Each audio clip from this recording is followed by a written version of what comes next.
Board of County Commissioners meeting for Tuesday, February 19th, 2019 to order. And for the record, Don Van Meter is still absent. He had to go to the emergency room last night and still under the weather, so we wish him well, but we still have a quorum, so we'll proceed. If you would join me in the pledge, please. I pledge allegiance to the flag of the United States of America and to the republic for which it stands, one nation, under God, indivisible, with liberty and justice for all. Thank you and welcome.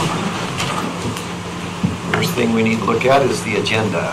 Commissioners, have you had a chance to look at the agenda, and if so, what is your pleasure? I would move that we would accept the agenda as presented. A motion to approve. Do we have a second? I'll second. Second by Commissioner Smith. Motion by Commissioner Lloyd. Any further discussion? Hearing none, all those in favor of the motion indicate by saying aye. Aye. Any opposed? Motion passes unanimously. Next, we have the approval of the minutes for the February 5th meeting. Have you had a chance to look at those? And if so, what is your pleasure there? I would move to approve the minutes of our February 5th meeting. Motion by Commissioner Smith. Do we have a second? Second. Second by Doc. And any further discussion? Hearing none, all those in favor of the motion indicate by saying aye. Aye. Any opposed? Motion passes unanimously.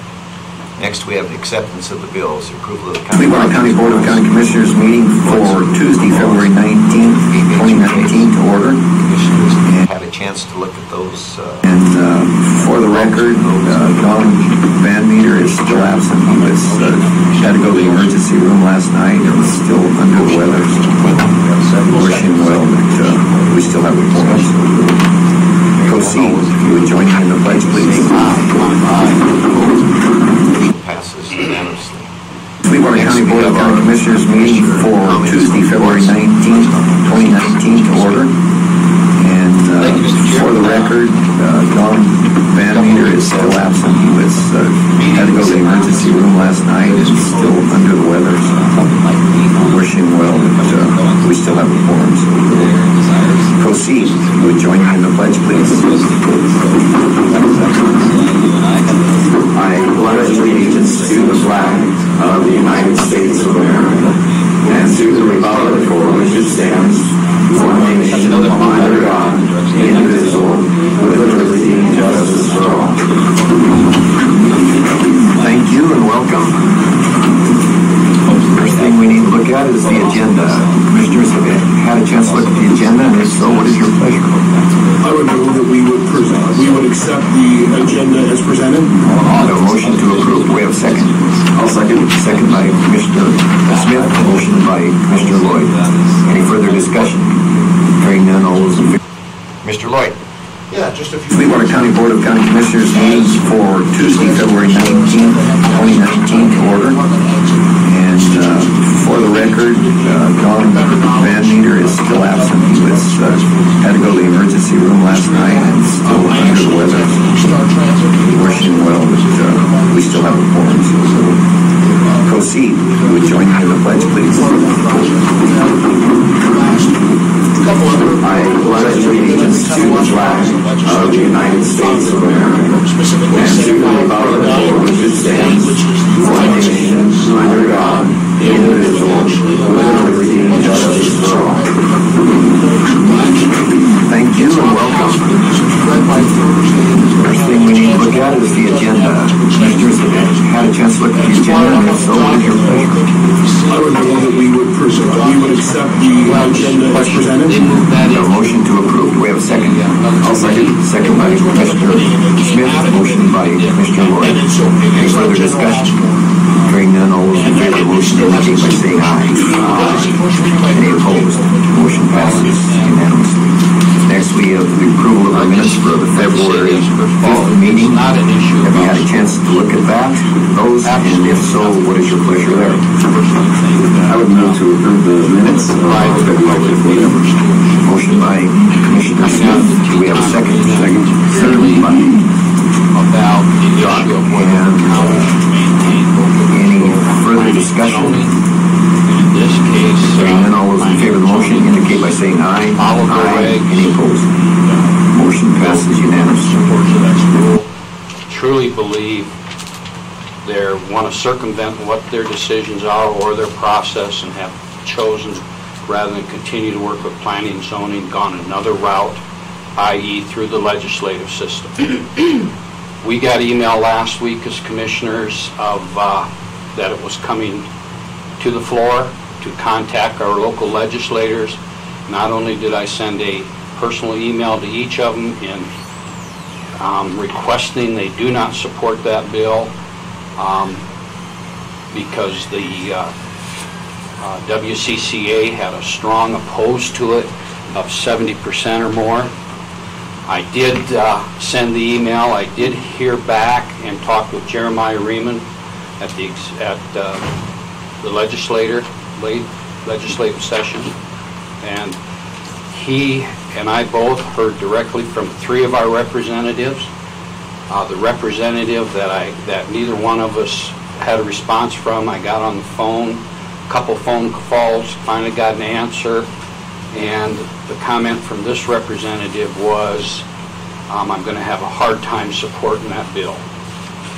Would you mind telling us how all 4 of them, what was their position on that bill?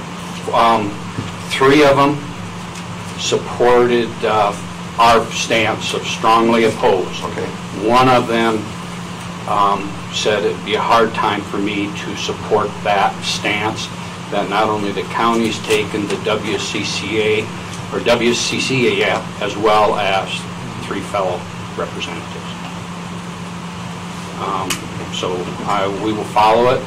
I also noticed that there's another bill, I can't tell you the number, that kind of deals with planning and zoning again. And as I take a look at the sponsoring group, it's just pretty similar. There's a few changes. But then as I follow through the votes on that one, which again is strong, again it deals with planning and zoning, our same representative is supporting that bill where other ones are not.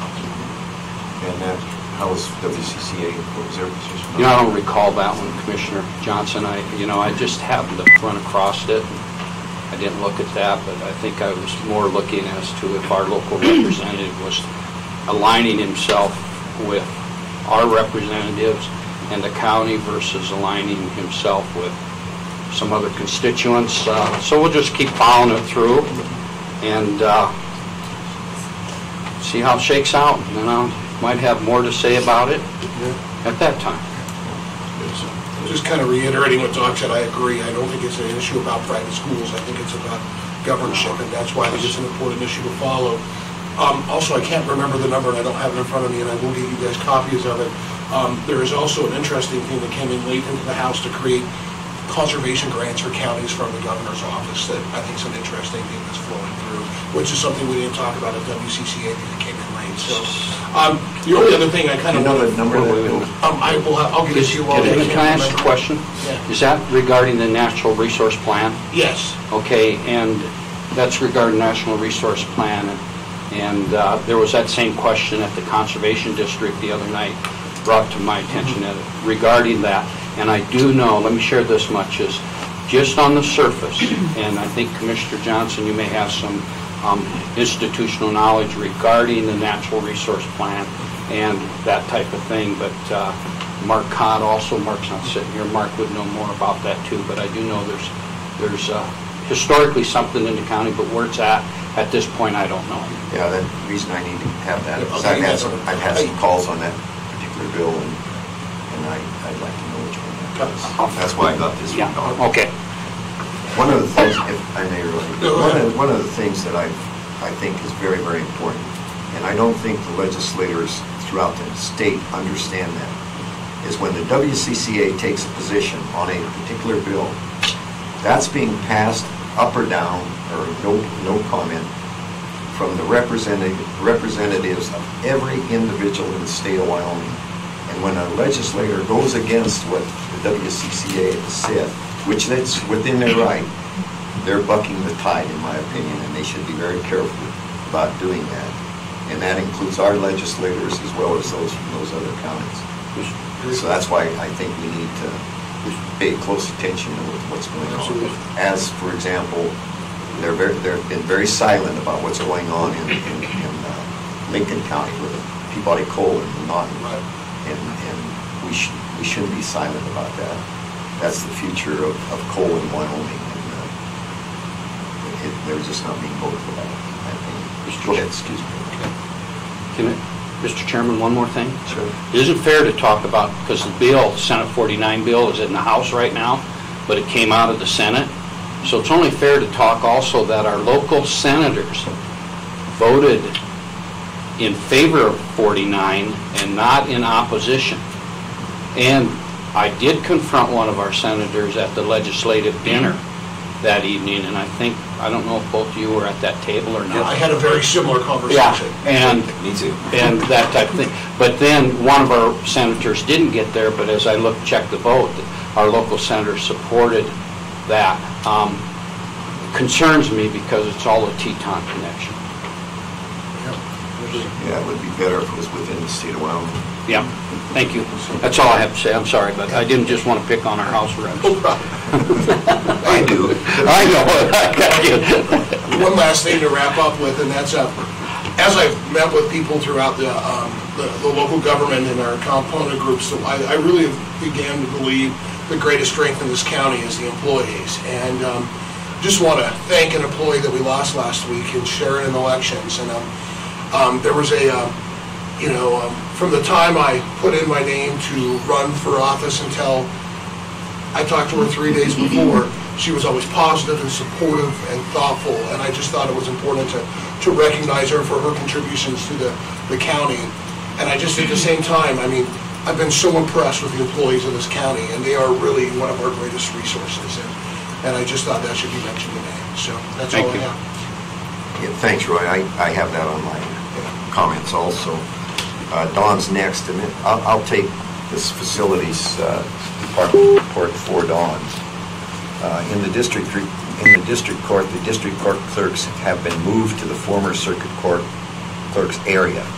In the detention center, the painting of the administration area is complete, and the commissioner's office painting, Commissioner Smith's office, has been repainted and passed inspection. Beautiful. And the Justice Center, the 11-month warranty walkthrough for the buildings was completed on February 5. The warranty walkthrough for landscaping and other building systems has been scheduled for May 22nd. He's making the assumption that by then he'll be able to see the grass. Then the last thing here is, as you know, we have a facilities committee that looks at everything that's going on with all of our buildings, etc. And there's a request from the county clerk to change the configuration of the clerk's area, and it requires our approval to do that. There's a sketch here as to what they want to do. To me, it looks fine, but it's just a matter of principle that we know what's going on with all of our facilities. I think it's our responsibility. So I'll pass this around. This is what's proposed, and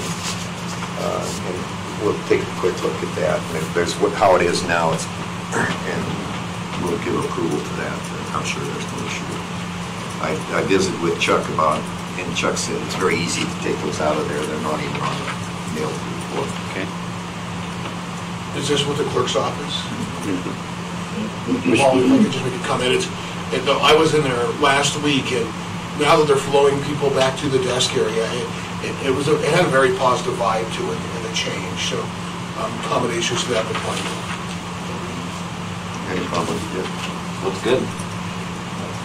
Mr. Chairman, in regard to the clerk of court's office, that remodel with input from the judges up there as well as Donna Lee came together and was probably in the neighborhood of 95% done by Ricky Rocky. And his work is very, very excellent up there, and I'd just like to shout out to Chuck and his staff, but mainly Ricky for the quality of work, and they're very happy with that. So it gets back to what Roy's saying is I that don't know if we've got great employees and they do a good job. So, and I know that started under your watch, but it completed under Don, so we'll give you both credit. Don deserves it. Yes, very much so. So without any objection to that, we'll tell Chuck to proceed with that. That's all for Don. And next is me. First on mine, I'd like to acknowledge Sharon because it's very, very sad of her passing so abruptly like that. She's, like Roy said, she's always been so helpful to anybody that has any issues with elections. She's always been willing to answer those. She's been with the county close to 12 years. Just has done an outstanding job, and this just happened so abruptly and quick. It's just very, very sad, but our condolences to Sharon and her family for what's happened, and thank her publicly for the contribution she's made for the many years that she's worked for the county. We'll miss her, and God bless her. And next, as you know, we've been working on this Trans-West power line is in the play now with the Industrial Siting Council from the state of Wyoming.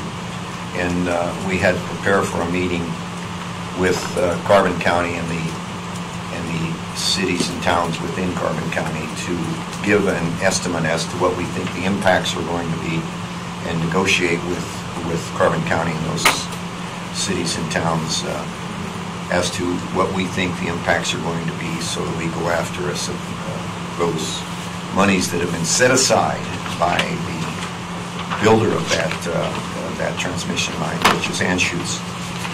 Anschutz did not argue with the amount of monies that were put up for the proposed impacts, and I think the number, John, was somewhere around 24 million initially.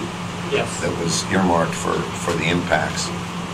So the first thing we did is we had our meeting with our local departments and towns. The only town that was deemed to be impacted was Wamsutter. So we met with Wamsutter and all the other departments that will be impacted, such as the sheriff, the fire group, and we did that on the 8th. We had a long meeting with that and came to an agreement as to what we thought the impacts were going to be for Sweetwater County. What it amounted to is that the total amount of impacts that we said we're going to have would be somewhere around $5,320,000. And of that, Wamsutter was around $2.8 million. And the balance was for those departments within Sweetwater County. That was a requirement that we were asked to do before we went to a meeting with the Carbon County people. Unfortunately, when we got ready to go to Rollins, the weather was absolutely horrible. And we did that on the 13th. And the roads were closed. I had with me Eric and Jean and Mark Cott, who I felt were critical to when we got to the meeting. But we risked our lives, I'll tell you that. It was absolutely horrible, and the roads were closed behind us, and I think you did make it. I made it, and I came back. It's some of the worst I've ever been on. The roads were, and Doc, I think you got booted off. Well, as I was leaving, I was talking with you guys, if you don't mind, Mr. Chairman. That's fine. And Eric and I are talking about the roads, and he says, forget it, the gate just went down behind us. So I stayed behind, but I was, how you got home, I don't know. It was absolutely horrible. And John, I think the same thing happened to you. We got stuck as You well. got stuck.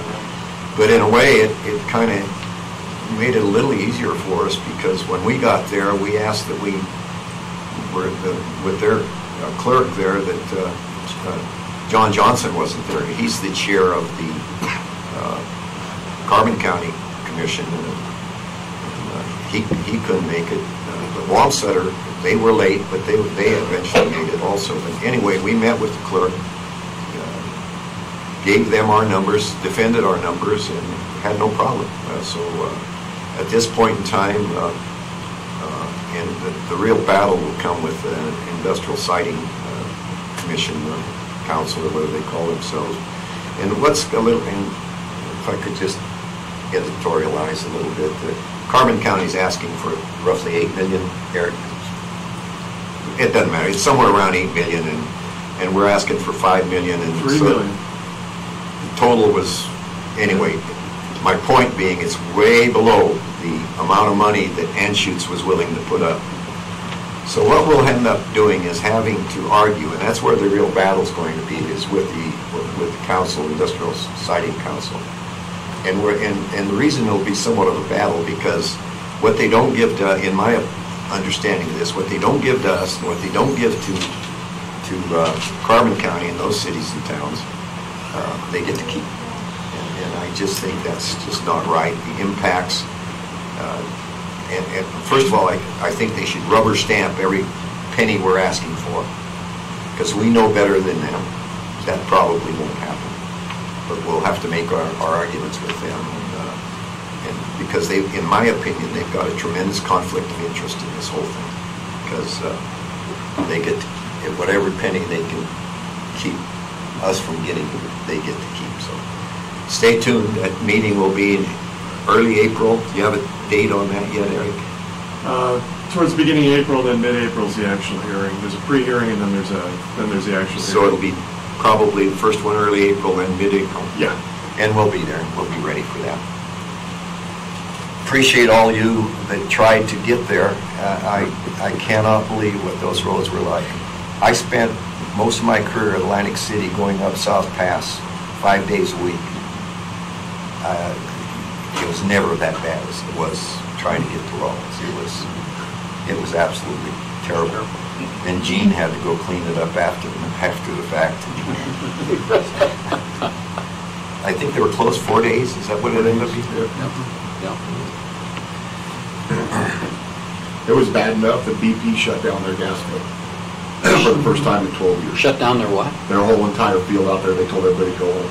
Really? All the non-essential employees went home for 2 days. Wow. So the dedication that was shown by the employees and elected officials of Sweetwater County was outstanding. They risked their lives to take care of Sweetwater County. Next, I met on the 6th with the federal agencies, as I normally do. The main issue there was discussed was, is there going to be another government shutdown? At that point in time, they didn't know, so there wasn't much they could discuss with us, so there's nothing to report there. Mr. Chairman? Sure. Doc? Yeah, just one of the things we get hit with regular, I don't know how much you've been hit with it, but just different places is like Conservation District, status of RMP, that type of thing. Did they talk about that at all? They've got a conflict there. They're getting pressure to get it done out of Washington, but they're also getting pressure from Washington that says they didn't do it right in the first place. Here again, it's my opinion of what's going on. It's a conflict between the word coming out of Washington, get it done quick, and it's very pro oil and gas.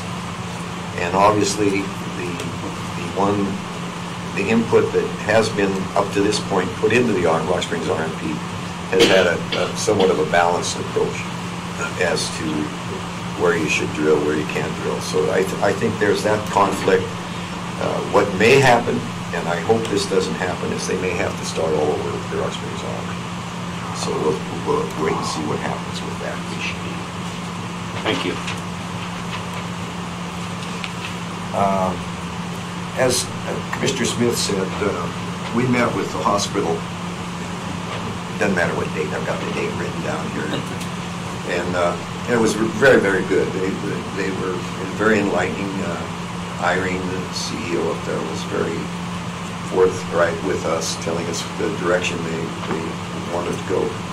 But in that meeting, and the reason I mention this is now it's on the agenda for today, there was a very, very brief discussion about the possibility of the hospital taking over the Sweetwater medics,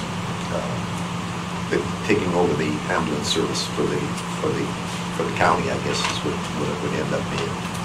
But it was very brief. There was nothing, correct me if I'm wrong, as I talked about this, Jeff, is that there was nothing there that it was imminent that was anything going to happen with them. Well, subsequent to that, there's been a lot happening with that. We're getting requests, and we've honored that request, that they want to come and discuss it with us. And when I got the initial request from them, I said to them, well, wait a minute, you're portraying a position that the hospital allegedly took. I've heard nothing from, and I don't think any of us at that point had heard anything from the hospital. You need to get them, if they're interested in doing that, they need to talk to us, if that's what the case is. Well, the answer to that is we'll bring somebody from the hospital to the meeting today. So I just want to give you that, the benefit of what Jeff and I did prior to that and put it in the right context. So I don't really know where the discussion's going to go today, but we'll see. I think, Mr. Chairman, I think that really today's will be more of a contract renewal for a year to let us work things out. That's what it sounds to me. Yeah. Then you ask yourself, why do they want to do that? Because if under normal circumstances, we probably would go out with an RFP. Is that what they're trying to avoid? But those aren't questions for us. We need to ask those questions. We'll find out later. We'll find Stay out. tuned. Stay Mr. tuned. Chairman, Yeah. funny you bring that up, because the last ambulance board meeting, that's where most of this came up, and they've been having conversation, but they haven't been ready to talk publicly about it. So, but there has been that talk, and we'll hear it today, and you'll have seen documents, because they've come in the email, of two things.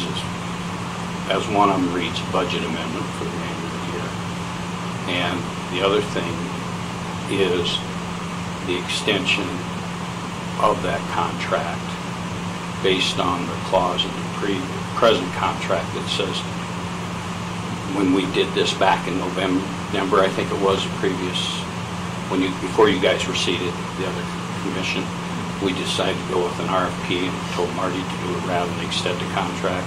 Now with the conversation that's been going on between them and the hospital, an extension like you said, so we'll see it all today. We'll see. All right. And then next is I'm headed for Kimmer tomorrow and meet with the CLG. And this is another issue that I've been following very closely. Coal in Wyoming's under fire, and apparently it sounds to me like Rocky Mountain Power has chose the Naughton power plant to begin this process. I saw the same thing happen with steel in the 80s. It was a national crisis, but they took Atlantic City as the point where they decided to take on the steel workers. The Naughton is owned by Peabody. It's a unionized facility, United Mine Workers, and there's some issues there that I think that are extremely interesting. Is the relationship of the labor agreement as to the possibility of selling that operation. There apparently are willing buyers for that facility, but there's issues within the labor agreement that may hinder that. So why it's important to us, and I did meet with some people from the Bridger mine, Bridger coal mine, because I think that everybody that cares anything about coal in Wyoming needs to be involved in the process. What's the alternative that's for the power that's going to be provided to not only the state of Wyoming but to the nation? Are we going to go to renewables immediately? How long is that going to take? They're not even talking about converting those units at Naughton to gas. They're just going to shut them down. This power line we're talking about is Transwest. That Transwest power line is a DC power line. Has absolutely no value, in my opinion, to Sweetwater County, nor probably to the state of Wyoming, because ultimately it would probably be detrimental to power plants like Richard Power Plant and plants like the Non. So I think we need to watch these issues very closely. I think we need to be discussing these issues with our elected representatives and make sure they understand what is going on within the state of Wyoming. Doc Joseph. Thank you for bringing that up. While you're there, I know there's been some conversation with Lincoln County for the counties to get together and have some conversations so we're all on the same path. And that would be interesting because I know you'll stay close to it. But when that's to occur,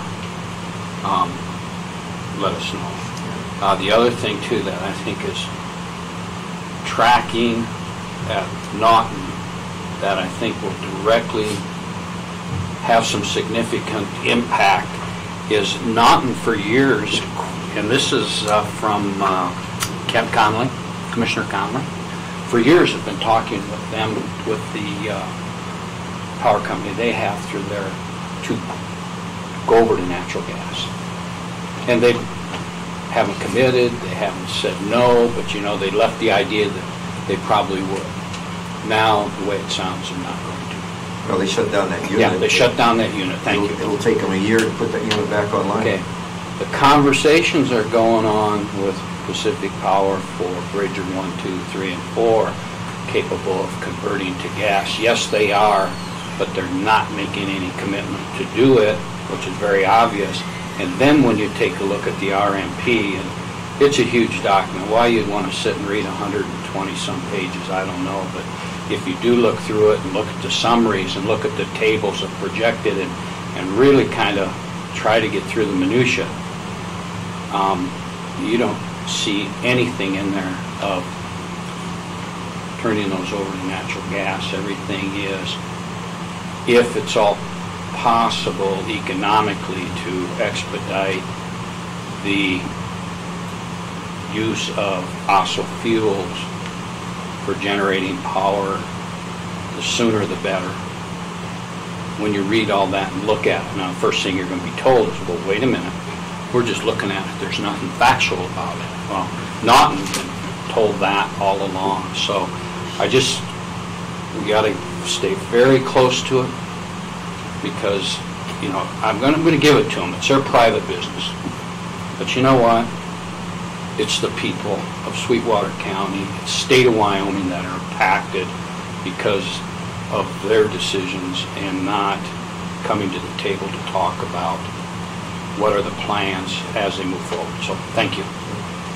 Then the last thing I have is that for the benefit of our new commissioners, months ago we formed a facilities committee to look at all of our facilities, come back and make a report to us. They're ready to do that, so in the next meeting or two they will be here telling us, giving us a report as to where we have vacant buildings now and all the detail of that we just talked to them. So they've asked me to make sure that you are aware of that. So that's all I have. Next is Commissioner Wayne. Thank you, Mr. Commissioner. I first of all, condolences to Sharon Davis's family, to her, and of course, it's one of those things, being last one to talk. I think you as commissioners have covered it very well. I just want to ditto what you've said for her and the family, and she's going to be missed. Thank you. I talked about the Conservation District already. I think all of you have seen that the public service announcement's gone out for the scholarships.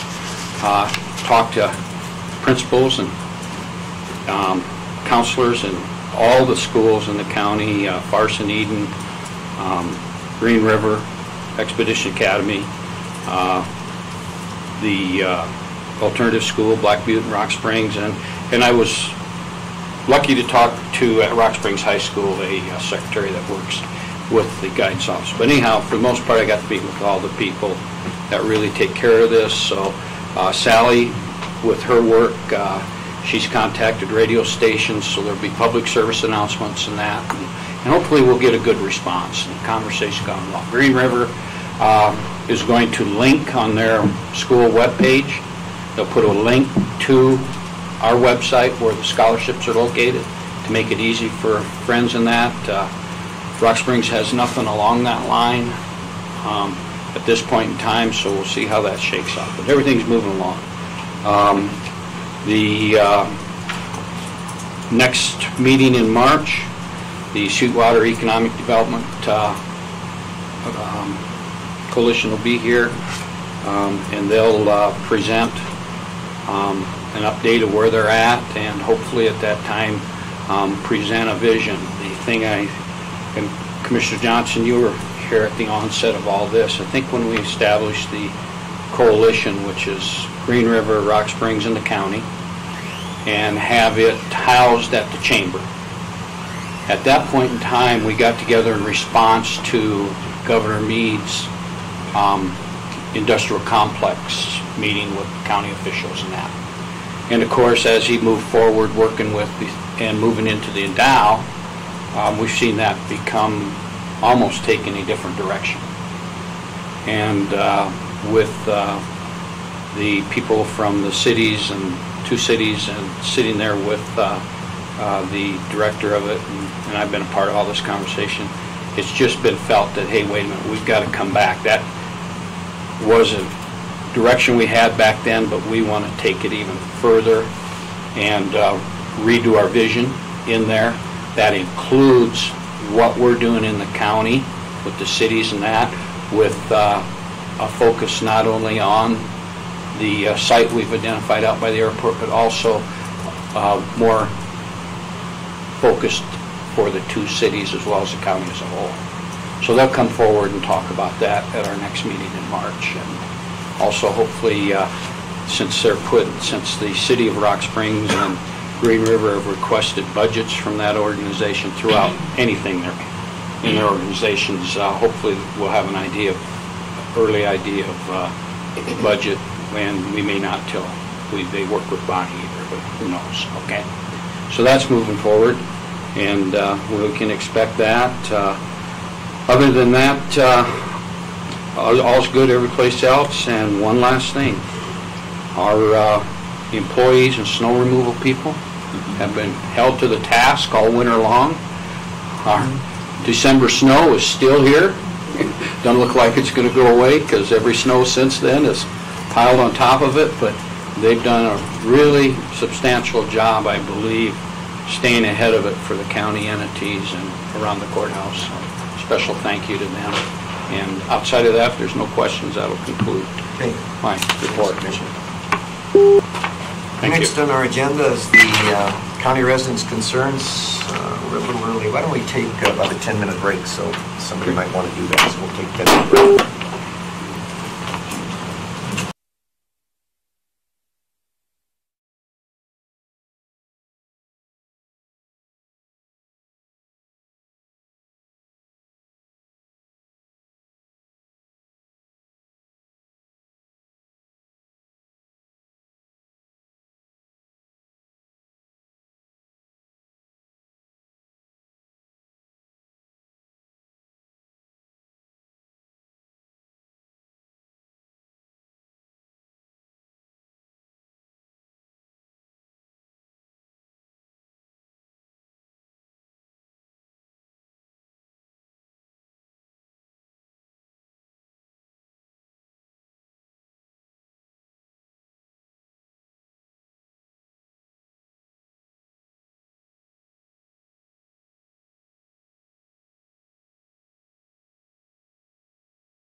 Okay. Call our meeting back to order. Next on our agenda is the Rock Springs, Green River, Sweetwater County Joint Powers Water Board appointment. And that's under C in your packet. And it's due to an expiring term of Al Harris. And we have two applicants for that. Hillary Huckfeld, who comes from Signer in the Trona Patch. I could remind you that the Trona Patch contributes roughly 15 to 20% of our assessed valuation. And also John Zebre, who is extremely qualified for the position, also has served very well on this board in the past as chairman and as a representative on that board. So, have you had a chance to look at the applications on those, and what are your thoughts? You want to start? Yeah, thank you, Mr. Chairman. Due to the communities protecting the green, also stay very close with Joint Powers Water Board and check in with them and talk with them. As we all know or don't know, presently the Joint Powers Water Board is in a settlement of a lawsuit for the storage lake in Telephone Canyon. And that's coming together. And by that I mean it's as it sits now, I believe it's moving into litigation. I can't tell you the particulars because that's been confidential throughout the board. And of course, Mr. Matthew, I believe you're the attorney for the board. I am. So, but I don't want you to comment, but at the same token, listen carefully to what I have to say, and we have a board member here as well. I'm sorry. Can I speak? Yes. I can't say that. The board chairman has to okay that, but let me finish. Board chairman has to okay that.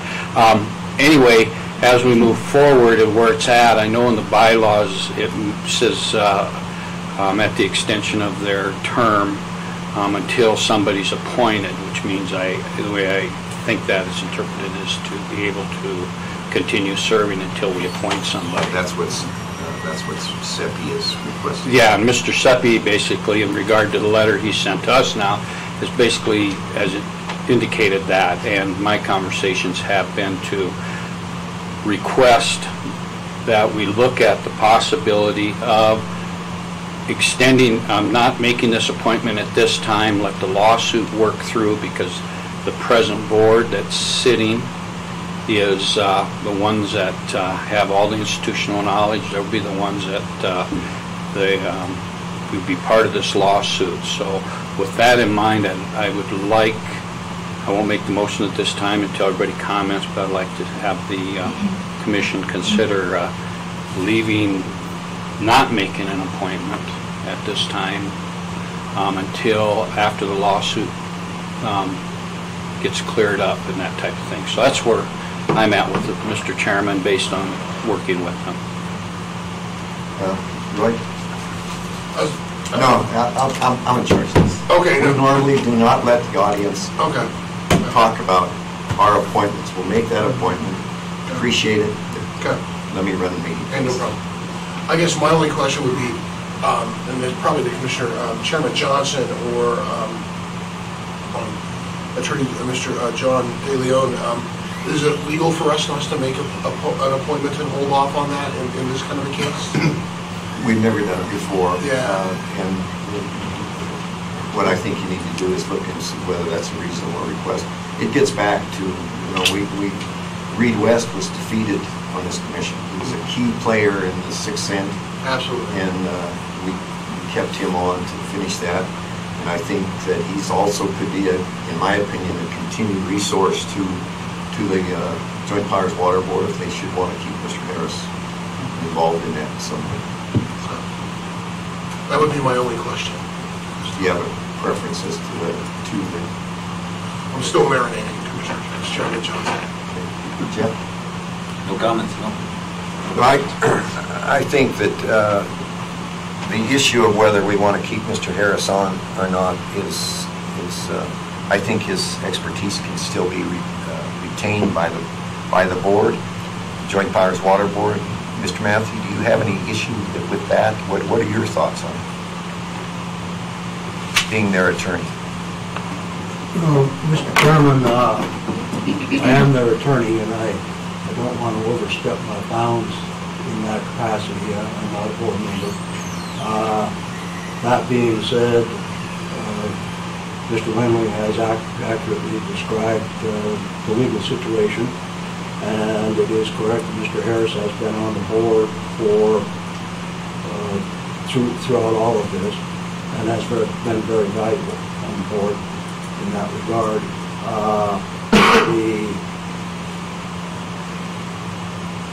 principle regarding appointment, we've had to clarify this a couple of times at Joint Powers Water Board because it's confusing.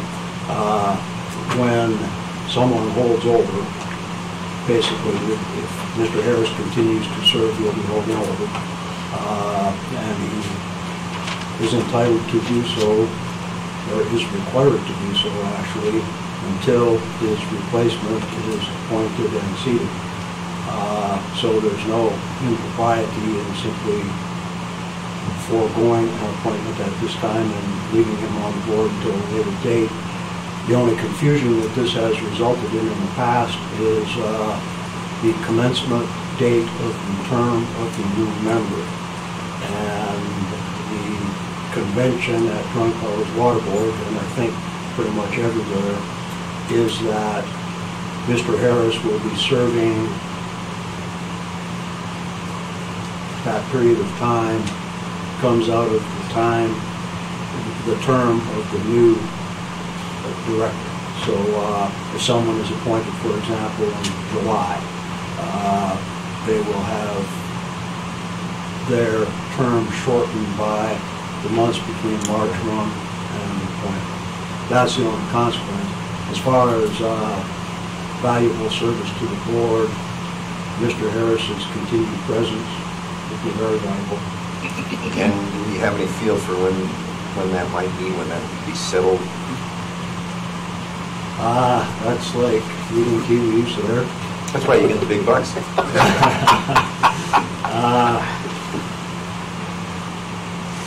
Not for several months yet.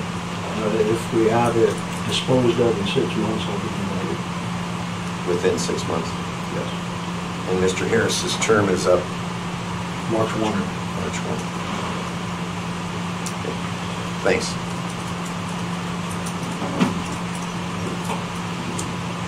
That seems to me we have two options. We could table this issue until such time as the lawsuit is settled, or we could go forward with it and appoint one of the two applicants.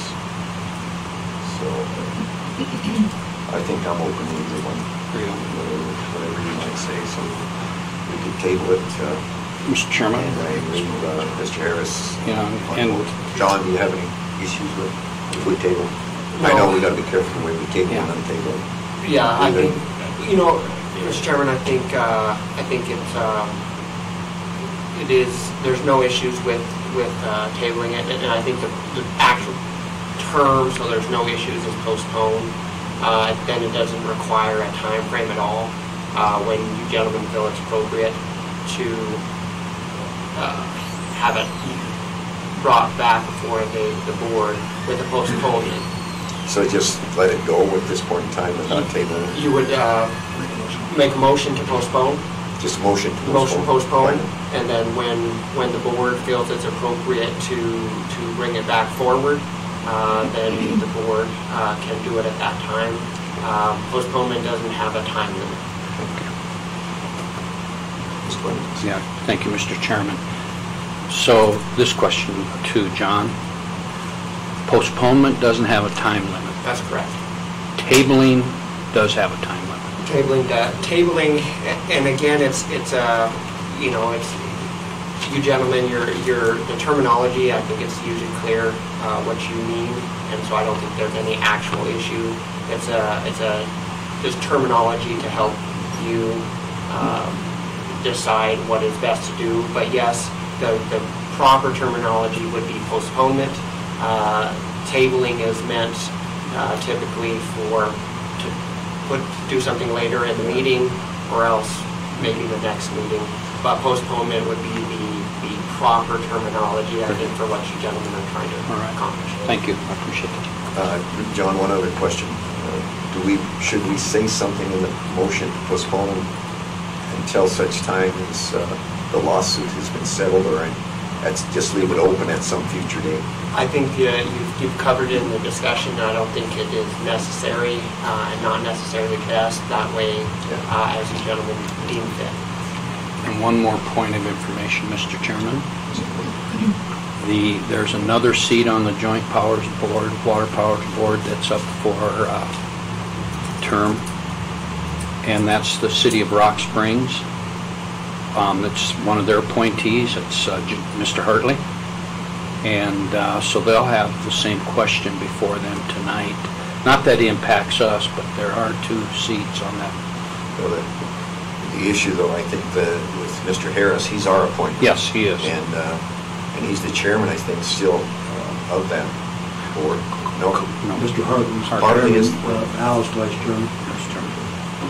See? So Just a point of information. I'd entertain a motion, and it sounds like the majority of the commission is on track with postponement, so I entertain a motion. So moved. We have a motion by Commissioner Wyoming. We have a second. I'll second. Second by Commissioner Lloyd. Any further discussion? Hearing none, all those in favor of the motion indicate by saying aye. Aye. Aye. Any opposed? Motion passes unanimously. Sally, would you make sure that doesn't fall through the cracks at some future date? I'll watch it too, Mr. Chairman. That'll help. Next on our agenda is the Transwest MOU between Sweetwater County and Carbon County. This is an action that we have to take so that this thing moves right along. So Eric, would you come forward, please, and Yes. give whatever summary you like and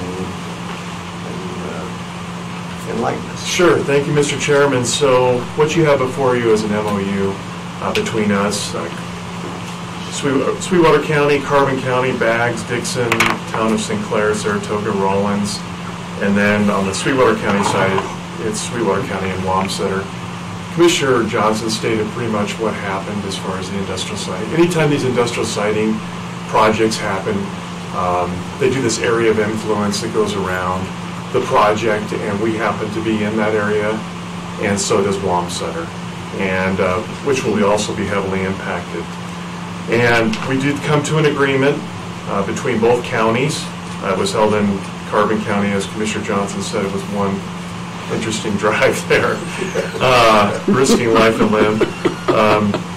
But in that, it was a good outcome. And so as far as Sweetwater County and Wamsutter, the total amount is that we're impacted, seeking impact fees, is $5,320,016. And the split between that, between Sweetwater County agencies, is $2,561,498, which is 30% of it. And then Wamsutter is $2,758,518, 32.67% of the impact fees. So that's all I have, Mr. Chairman. If there's any, what we're seeking today is a motion to allow the chairman to sign the MOU. Eric, I think that for clarification, those percentage you gave is the percentage of those funds that were asked for in total, right? Right. Right. Yes, thank you, Mr. Chairman. Let me just make sure that you understand what the memorandum.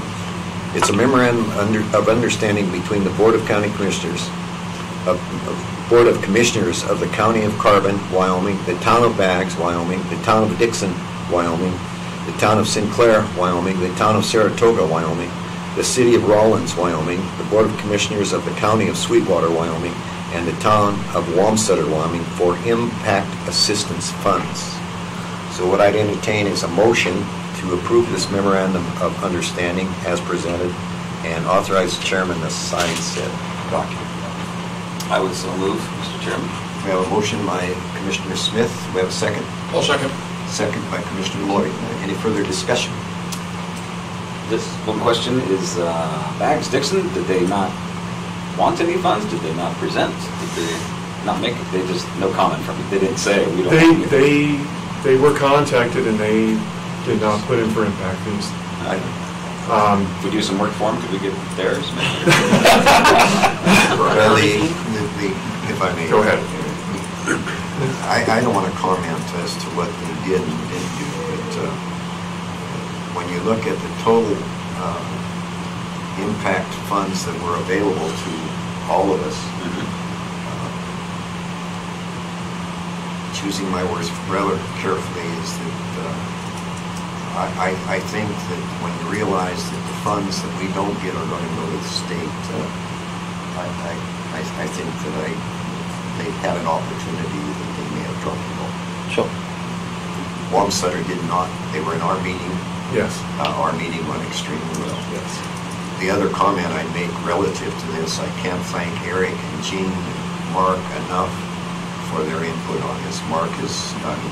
Eric has been the coordinator of this project and did an outstanding job with the prior one. The same group did an outstanding job with the prior one. Might go back further when I was involved in it. We didn't get there. We got an impasse with Carbon County.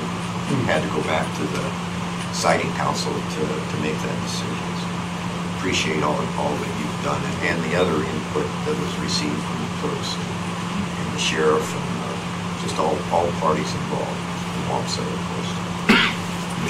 yeah, you made the comment, the amount of money not requested, which could be substantial, you said goes to the state? That's my understanding. Is that right? And choose the people that are going to build that are the ones that put up the Put up funds. the funds, okay. No matter what. Yeah, Where and, it goes. and, yeah. It'll be a difficult Sell. couple meetings for us because we'll get hard questions. Yes. But we'll have the answers. Well, and what makes this also so amazing from Eric and Cindy's office and Sheriff's office and everybody involved, as well as you, Mr. Chairman, is the notice came with very, very small window to put it Yes. together. Yeah. And, I mean, John, Cindy, Sheriff's Office, Eric, all of you, and you, Mr. Chairman, I just got to sit back and watch the first time through and hopefully be a good learner. From my observation is it couldn't have been done without everybody working together, but even more so, Mr. Chairman, with your lead on it, it pulled it together real quick, and Eric, you also big lead on it, Cindy, so anyhow, I think those things that go on behind the scenes are very, very important for people in Sweetwater County to know how hard the county's working for them. Thank you. Good job. Any other comments? I don't know why you'd want to comment, Mr. Matthew. And I don't know whether I should open this up for comments. I'm a little concerned with what you're going to say. Mr. Chairman, I have questions after. After? They'll work after, yeah. Okay. I'd rather not take those before, knowing you. I'll just leave that like that. It's a compliment. That's right. Any further discussion with the commissioners? All those in favor of the motion indicate by saying aye. Aye. Aye. Any opposed? Motion passes unanimously. Thanks, Eric. Thank you. Thank you, Rick.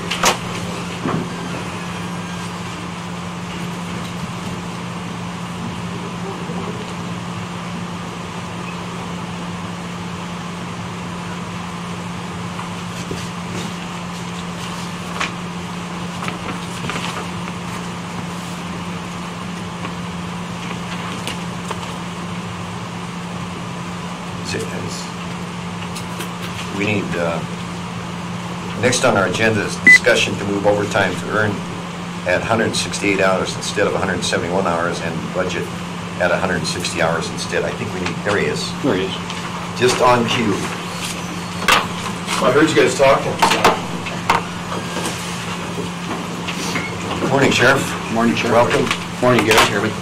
This back up, and then our meeting in Carbon County went extremely well. Great. Appreciate all your input, and so you did an outstanding job. Sorry we couldn't make it, but we had a lot of appointments last week. Well, it was very smart. Yeah. And anyway, appreciate appreciate your input. It went well. Go ahead, Gary. Going to start with the positions first. We'll start with the 168 hour. Yeah, that's what I'm. It's probably a little more of a budget issue, but it has some impacts where we're at right now. So I thought I'd start the discussion and try to get everybody on the same page.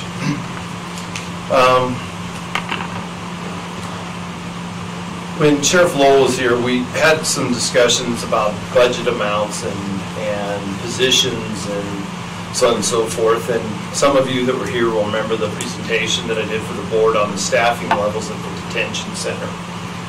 And in the context of trying to address some of the budget issues and the staffing levels, we went through what's really a mathematical analysis of how many people were needed in the jail, meaning it's a 365-day, 24-hour operation.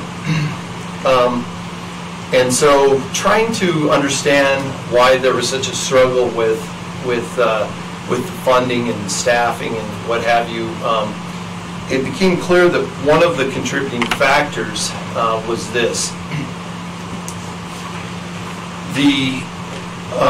When the jail was upstairs, for those of you that are old enough to remember, was upstairs, the law enforcement employees earned overtime 40 hours a week, just like every other county employee. And shortly after, I'm not exactly sure on the timing, but shortly after moving to the Justice Center, the new detention center, the shift schedules that were recommended by the jail transition team as part of that were, 10 or 12-hour shifts, and 12 hours clearly makes sense, and I'll get to that in a minute. Around that same time, the overtime threshold that's permitted under federal law is 171 hours in a 28-day work cycle, meaning that unlike normal public employees, the federal law recognizes that when you have accidents and things on the interstate, and it's difficult to send somebody home at the end of a shift, and so they give them 168 or 171 hours in a 28-day period to basically shift adjust, the same that you would within 40 hours. If you had somebody on Thursday that worked over 8 hours, maybe they would come in earlier, stay late on Friday so that you didn't incur overtime. Federal law allows law enforcement to do that in a bigger period, which is a 28-day work cycle. It's called 7K exemption. So at that time, they moved to an overtime threshold, not of 40 hours per week, but of 171 in a 28-day period. Okay, but there were no other changes made during that time frame. When they went to 12-hour shifts, which is the right thing to do, when you analyze the hours, you need less people working 12-hour shifts to incur overtime, meaning the most efficient way you can get.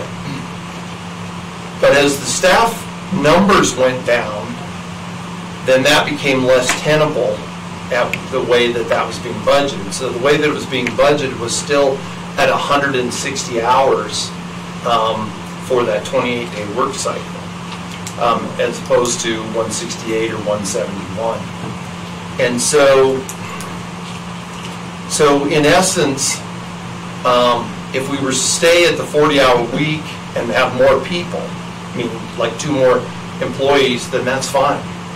Then the 160 is fine, and we're earning overtime at 40 hours per week.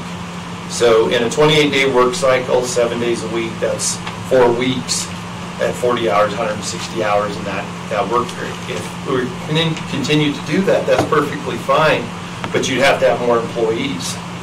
And so as these changes sort of incrementally happen, meaning going from 40 hour to 171 and from 8 hour per day, 40 hours per week, to 28-day work cycles to 12-hour shifts, the one thing that had never changed in here was how much was being budgeted per work cycle for law enforcement. So the difference is significant. So if you look at just in your mind, and you say, okay, 171 hours in a work cycle, 28-day work cycle, or 160. Okay, that's 11 hours in a 28-day work cycle. You have 13 of those periods, not 12-day periods. You have 13 of those periods, 28-day periods in a year. So you take 13 times that 11 times the number of people, roughly 50, and that's the additional hours that you would have over the year. So the thing of it is, that's the right way to go about it because it's less people, but we've done the, over time, incrementally done the worst of all worlds. We've reduced the number of people, and we've cut the budget a little bit, and we have not increased the budgeted hours per person. So what the Sheriff's Department's been trying to do, which took us some time to get to that point, was they've been trying to bring people from other shifts in to cover shifts that were needed. So overtime goes up. Well, that's obviously not the efficient way to staff with overtime. So going forth, and like I said, I'd be happy to entertain some questions about this. What I'm going to recommend for this budget is moving the budget for law enforcement for 100 from 160 per 28-day cycle to 168 hours per cycle. Now, you ask, why not 171? Yes. So 171 would be okay. That's the most efficient. But right now, at 12-hour shifts, at 168, that's 14 12-hour shifts. And so each employee, every 28-day cycle, would work 14 12-hour shifts.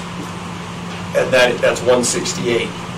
Okay, so then at 168, if you work over 168, that's overtime, and so on and so forth. The 171 doesn't really do much in there, and it allows them to manage an even shift schedule at 168. So that's one item. I think the second thing, the second part of that is that they're already trying to do, and this is the way we came about this, is they were trying to do like 12-hour shifts, and then like a 6-hour shift. What are you trying to do? Well, they're trying to stay at that 160.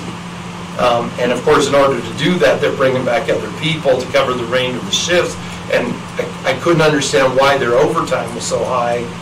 And so, finally got to the point that that's where we're at. And I think it's because these changes were made at different periods to meet specific needs at that time without looking at the whole picture, meaning when we moved facilities and when we changed the staffing structure. And it happened sort of a little over at a time. When the jail first opened, they had moved to 10 hours, 8 hours, 12 hours, trying to find the right thing. But clearly, if you staff at 8 hours a day, 40 hours a week versus running 12-hour shifts, you would need 2 more people. So clearly, the 2 more people is way less or way more money than doing the 168 staffing at 12 hours and having less people.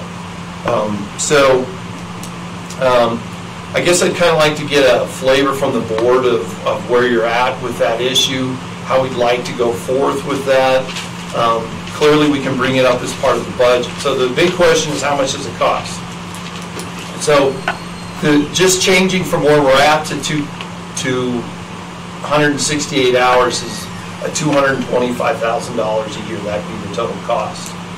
So from about $225,000, there's some sense in there, but I don't think that's really That's 2 people. Yeah. So the issue that we have today is that with the position that John's already given up, the investigative assistant position, there's some savings, and we'll see today in some of the other changes. There should be some significant reductions or impacts on overtime. Shouldn't need near as much. We're not calling people to come back. That should get very close to a cost-neutral position. And so I think one of the things today is, first of all, to introduce where we're at, the fact that there's a concern about that, and to see what, from your perspective, that you would like to need to move forth to address that issue. What do you, Gary, are you recommending that we do this now or at the next budget session, next budget? What is? Yeah, so two things. I think that obviously it's a budget issue, and we can have more discussions about that in the budget. I think that if the board was supportive of this issue, I think John would be inclined, and we've discussed this before, to modify the shift schedule, say starting March 1, to get on those 12-hour shifts and do that in anticipation of the budget. With the vacancies he's had, it would, I'm sure we can manage that. Budget neutral until the next. Yeah. I'd just like to make one comment. When we did the budget, and it's unfair to my former, and I can't remember how Commissioner Wendling felt about this, but when we tightened that budget up last year, it was significant, and I was in the minority when I felt we tightened the budget too tight on the Sheriff's Department. And I think this vindicates what I said then.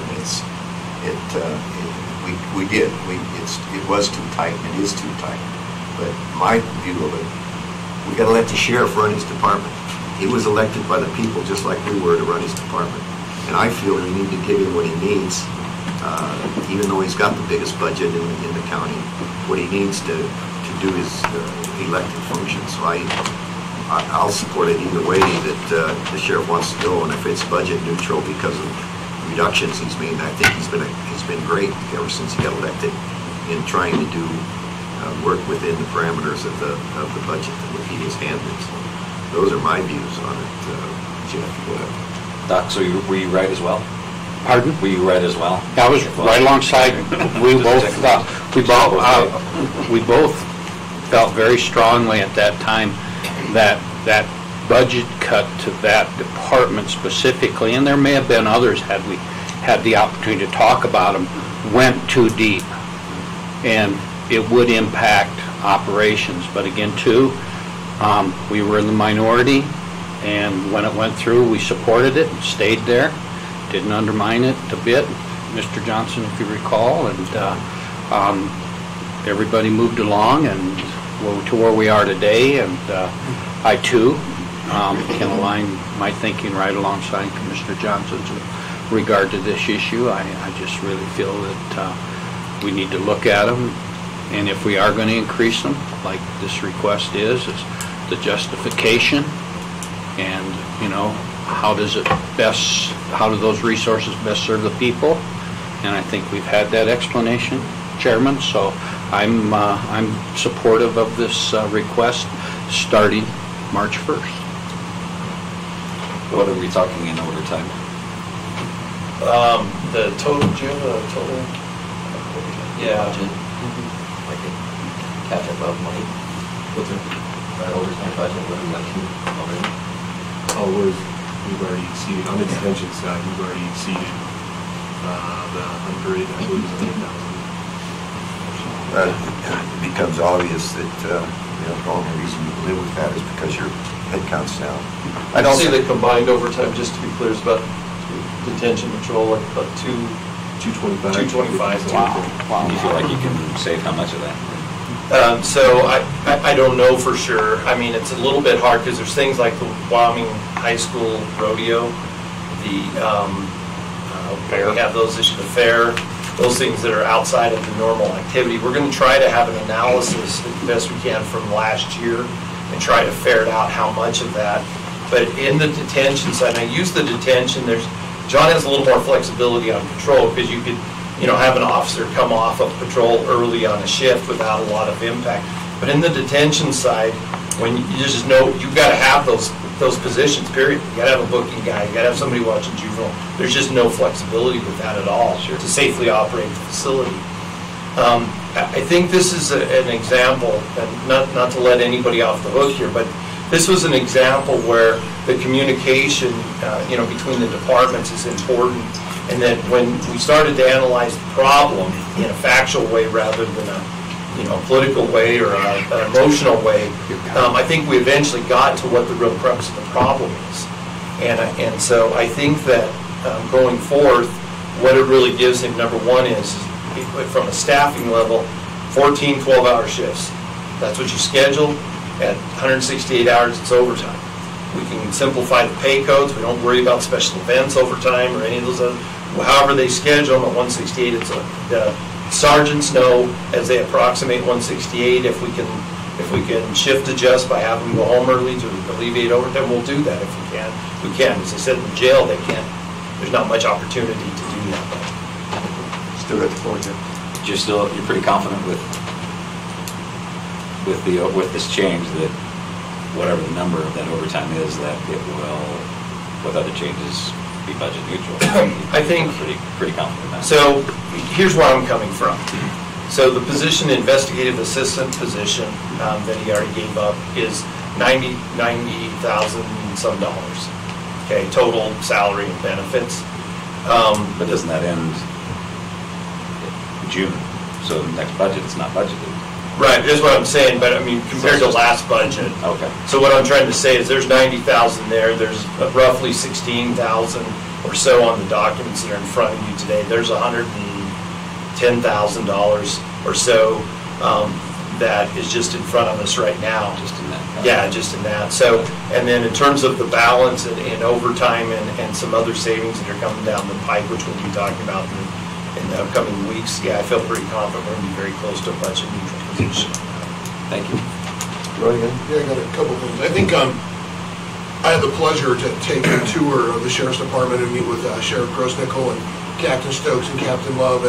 And I think one of the big things that the Sheriff's Department's really battled with is the overtime because of the turnover in the positions. And I think this is where Gary's cost study that he said he would have for us by the budget time is essential because, you know, John gave an illustration of not only are we losing people to other entities in the local area, we're losing qualified people. We're losing people that are SWAT certified, that we've invested money into being firearms instructors. So there's large costs that are even up and above in that when we're losing those people because we're losing 14-year people that we've invested a lot of money in trainings and special certifications. So I think Gary's cost study for all of our employees is a huge thing, and I'm excited that he'll have that for us by the budget time. I also, I guess the only other question I have is, I think it would be interesting for you, Gary, if you could break down for us what the turnover rate has been the last 2 to 3 years at the department and really show us in that cost study the difference in the department, the local entities that we're competing against in those cost differentials. I think that's important. And I guess just kind of reiterating what Jeff said, that as a Sheriff Grossnickel is, so it does, with these changes, we still feel like we're budget neutral And more so than that, the budget is there for 160 hours. The county uses the federal law, so we don't have to pay overtime with that. I guess on the lowest level, I just ask if we're going to do that, at least budget for that.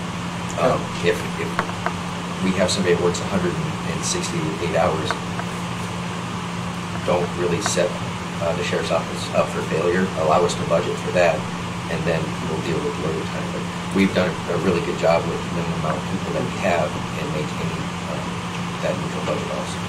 I think the only other thing I'd have is it seems like 80% of the employee stuff that we do have been for you in the last couple of weeks, and I think the positive of that is I see you really looking at efficiencies and finding ways where you can shift people to different spots, and I think that's been a positive movement. So I know we've said kudos, and this will be the last time I said kudos, but it should be noted that it is noted.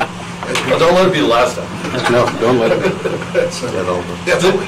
One last thought that I don't want to throw my prior commissioners too far under the bus, because I'm sure John is screaming at the screen right now.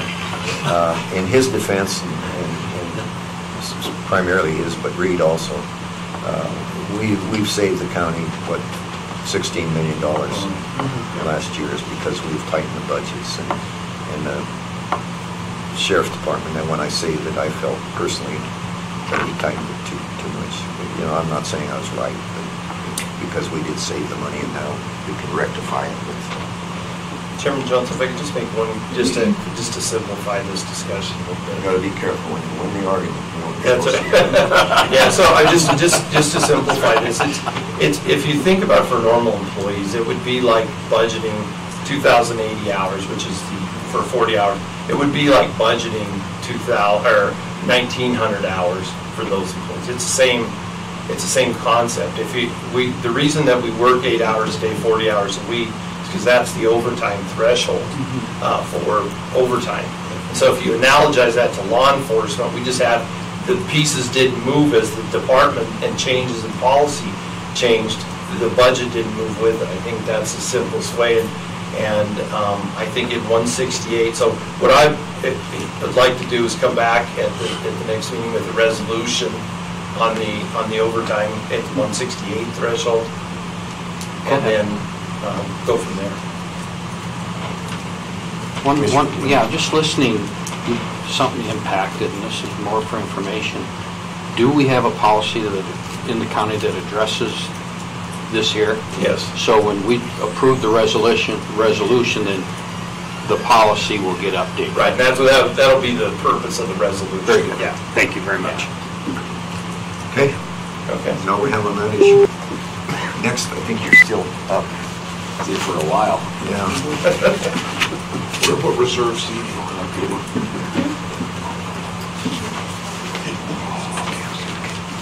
Go ahead, Gary. Okay, Mr. Chairman, County Commissioners, we have some staffing changes within the department, and I don't know if you have any particular order that you would want to take these in. But Just follow the agenda. Okay, then we'll... We vary from that on occasion, but not. Okay. So the first one is to create the new position. This specifically is a result of the Gateway West project. So the sheriff approached. I was not involved with that, so some of you probably know more. Essentially, this position, the cost summary is included.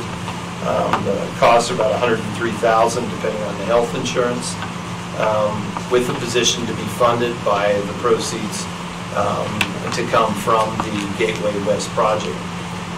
One of the issues with this, kind of like a grant that we always run into, is what happens when that money goes away. So one of the things that I would propose in that regard, as opposed to having a position that just ends when the money goes away, as it will at some point, would be to fill the next available vacancy. John's department's large enough, there's attrition that's in there, and rather than just fill in the funding ends, is to maybe not fill when there's a vacancy or something to that effect. But otherwise, see where the board's at with moving on to that. The point I would be clear about is that to get folks hired, trained, started through the FDO program is a couple months at least, and in the fast track. And so the sooner we can initiate the process, the sooner we can get somebody on board. Well, the only problem I see with the way that you justify this position is we still have to get past industrial siting on this. So it may end up being, we might have to have a budget amendment, but Christina has pointed out to me that we have, $500,000 in impact funds that still have not been spent for prior projects. Is that not the case, Christina? So there are monies that we could use for other impacts, I believe, but we'll cross that bridge when we get to it. So that's the only issue I see that might impact this thought. Yeah, Mr. Chairman, I'm a little confused. I thought the Gateway West project through the siting council. Excuse me, it did, Gateway West. Gateway West, I thought it was settled. I'm confused. Gateway West is complete. So if it's complete... Is that where that funding is Gateway West? No, it's from a prior impact. Prior to the Gateway, but still it's funds available. So there would be the Gateway West. Okay, thank you. There's still one more coming, it's called Trans West. Thank you. Heard of that. Well, Will this be necessary for the Transwest as well? Would that be something to look at? Will that be that impacted by Transwest? With Transwest, we're just shooting for overtime in that one. This position will help out with that. That's why we didn't ask for the additional position. Great. Will this one be located here in Wamsutter? With the reorganization, hopefully, and this new position, what we'll be able to do is actually provide 24-hour coverage, and that is when the shifts are full, we'll be able to have a deputy on the east end of the county for 12 hours, and they'll just cycle through when the next shift comes on, and one on the west end also. Great. Thank you. Okay, is that all, Commissioners? I'd entertain a motion to honor the request for a new position funded through the Gateway West project as requested by the sheriff and authorize the chairman to sign said document. So moved. We have a motion by Commissioner Wendling. Do we have a second? Second. Second by Commissioner Smith. Any further discussion? Hearing none, all those in favor of the motion indicate by saying aye. Aye. Any opposed? Motion passes unanimously. You're still up, Gary. Okay.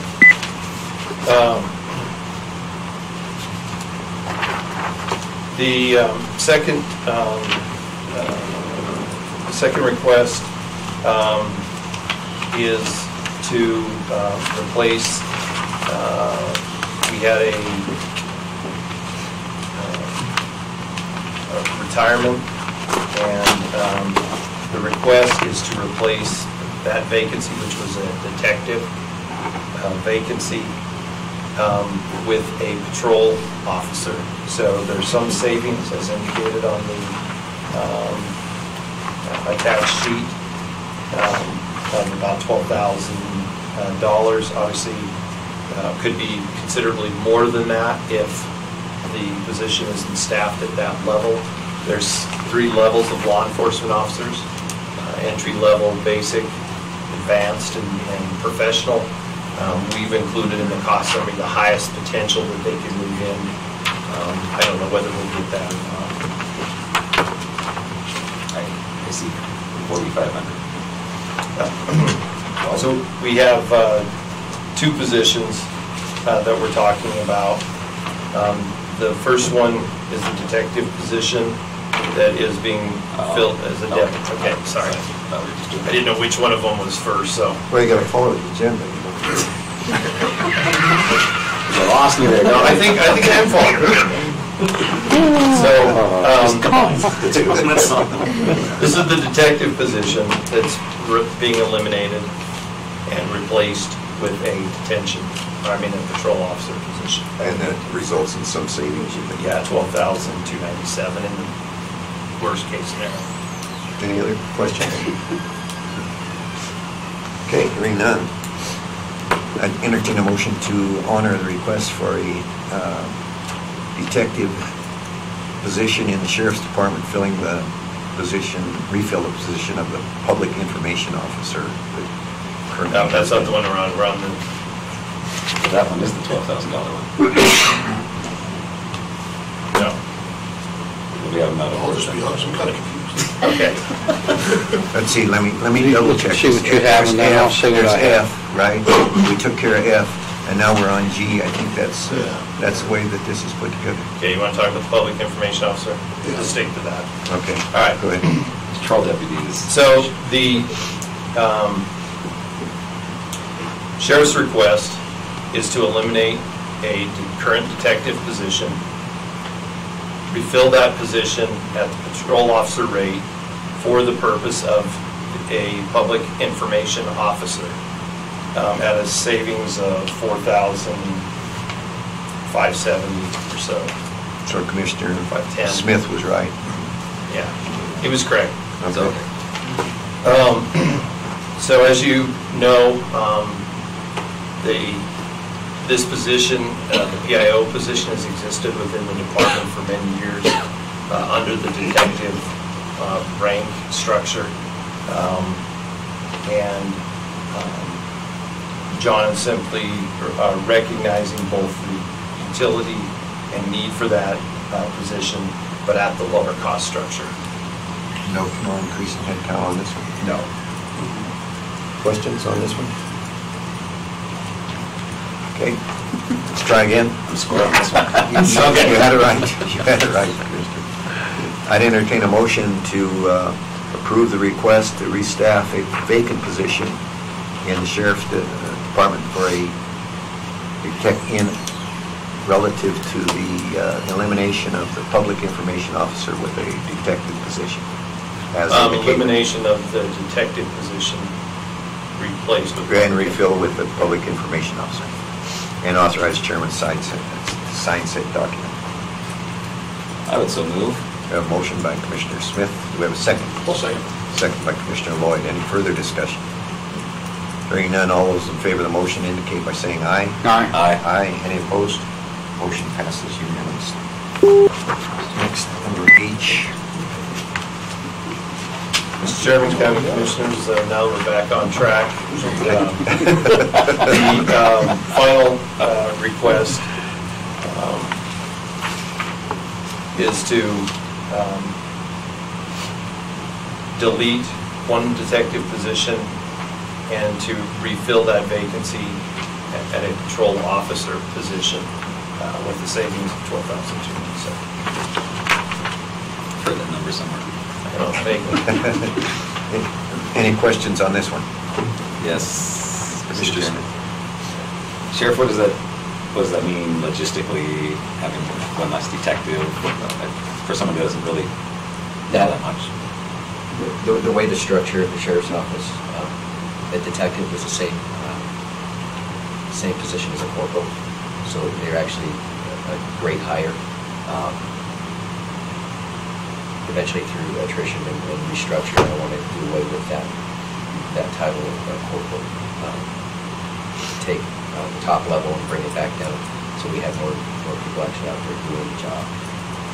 This was somebody that had rank that was in the PIO position, the public information officer, so they really weren't doing anything as far as a detective would investigate crime. So it's not going to affect the day-to-day operations at all. Good, thank you. Any other questions? If not, entertain a motion to honor the request to restaff a vacant position and delete the sheriff's detective position and refill with the patrol deputy officer. I would And so authorize move. chairman to sign. I so move, and to make sure the chairman can sign. We have a motion by Commissioner Lloyd. Do we have a second? Second. Second by Commissioner Wendling. Any further discussion? Hearing none, all those in favor of the motion indicate by saying aye. Aye. Any opposed? Motion passes unanimously. Thanks, Sheriff. Thank you. And you're still up, Gary. I think I'm going to number those next time, 1, 2, 3, 4. That's alphabet is, it is kind of confusing. Well, I don't have the A, B, F on my agenda, so I'll work on it. Sorry about the confusion. Are you ready? Yes, sir. Mr. Chairman, County Commissioners, the next item is sort of a follow-up to our previous meeting regarding the voluntary separation plan. As you recall, at the last meeting, Commissioner Wendling had requested some meetings with the department heads and elected officials and some feedback. Following those meetings, immediately following that meeting, I sent out that notice and had some meetings with various department heads and elected officials. I think I can summarize the general, concern or feedback is about flexibility, meaning that there may be circumstances as a result of things like maybe eliminating 2 positions but needing to restaff a third, or maybe restructuring, somewhat like you see in Sheriff Grossnickel's case, or replacing a position but at a different or lower rate, grade, or rate of pay. And so the feedback was essentially about trying to allow more flexibility than just if it's going to be replaced. Because there are so many of those potential scenarios, it's really hard to represent that in sort of a generic way. So what the documents in front of you, hopefully you had a chance to read those, is really just saying that if you have that kind of special scenario, that we can address those case by case with the board as they come up for approval. In other words, if we're not replacing a position and we have some of those, it sounds like that'll be the case. That's pretty straightforward. We can bring them up, sign them, and move on. If there's more specialized cases like that, then we'll bring them before the board and we can analyze them case by case at that time. So that's really what the modification of the existing agreement includes. I think, Gary, an example of that was with P&Z at one time. We went down that path, and then we had to come back and make some modifications at that point in time with that. Some flexibility is what they're asking. Right. And the other thing is, obviously, we're coming in people's lives and organizations at a particular point in time. That doesn't mean everybody is in that. So kind of the same thing. I think that we need to know from a planning and budgeting perspective that employees intend to do this, but the actual date of departure is not quite as important. I think there can be some flexibility with that as well, as long as we know, meaning if we need to put money in the subsequent budget to cover a month or 2 months or something, we can do that, so as long as we know. So I think the changes within the document really reflect that issue. We've all had a chance to review it. Roy, you want to go first? You got any comments on it? No, I do like the restructuring of the wording, especially in section 2, where it creates that flexibility. He's doing a little research. There are spots where, we may have to fill a position, but because of years of service, there could still be a $10,000 to $15,000 saving from that position, rather than the big savings. So I think there is some. I like the flexibility that provides. Because one of the things I want to make sure we're not in is, in looking at the situation was if we have an employee that's been here for 20 to 25 years, and I know it's a minimum of 8 in the document, I'd hate for us to be able to say, hey, we can't replace that position, so we can't honor this for you, where we see other people leave from other departments that have the 8, 9 years because of that flexibility. So I appreciate the flexibility, and you're taking the input from the department heads. And I think it was actually Donna Lee that actually provided a lot of the feedback, if I remember right, from at least in one email I saw. So I do think I like the flexibility of the change in this area. So. Jeffrey? Any comments or questions? My comments would be I strongly support it. I think that we have leaned down this organization. I think the organization continues to function well. We may make some mistakes, like I indicated with the sheriff in the past one. In my opinion, because I was in the minority, Doc and I were right, but one more time. I'm not going to let you say anything else. So I strongly support it, and I like the flexibility of it too. Thank you, Mr. Chairman. And Gary, I fully support it, and I appreciate you taking the extra time you did on such short notice to look at those individual things and get the comments from staff to make, I think the separation notice is a lot more flexible. And what the things you talked about experiencing over the last couple of years, those are the things we did anyhow. And you'd come in and talk with us and consider, and we did them. And I always felt that let's make, up front, let people know we're going to work with them. I also agree very much with you, Mr. Chairman, that, we have made government lean, and we need to continue to make sure that if we grow government, it's done for the right reasons, but we need to really check it over and keep it in check. Right, wrong, or indifferent, I would hate to see somebody come in here and ask us for 11 new positions, or 12, or 13, or whatever.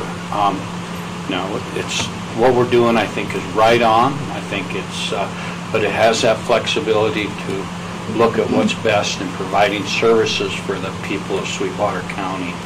And goes back to just what we're about, in my opinion, is making sure the resources serve the people and not the people the resources. So I just want you to know, at such short notice, thank you for the work you've done and the time to meet and take into consideration all the thoughts and build it into here Mr. Chairman, I can support it 110%. I think the key thing is that we need to remember whose money we're spending. It's taxpayers' money we're spending. And the services we provide are key to what they expect us to do. So I think it's great. So with that, I'd entertain a motion to approve a resolution authorizing the Sweetwater County Voluntary Separation Program, resolution number 19-02-CC02. I'm so moved. Got a motion by Commissioner Lloyd. Do we have a second? Second. Second by Commissioner Wendling. Any further discussion? Hearing none, all those in favor of the motion indicate by saying aye. Aye. Aye. Opposed? Motion passes unanimously. Thanks, Gary. Well done. Thank you. Thank you for those corrections.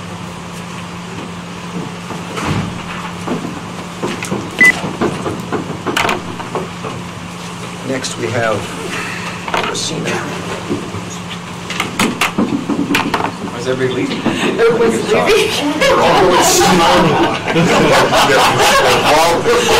Gary downstairs. We were talking about what could the numbers be.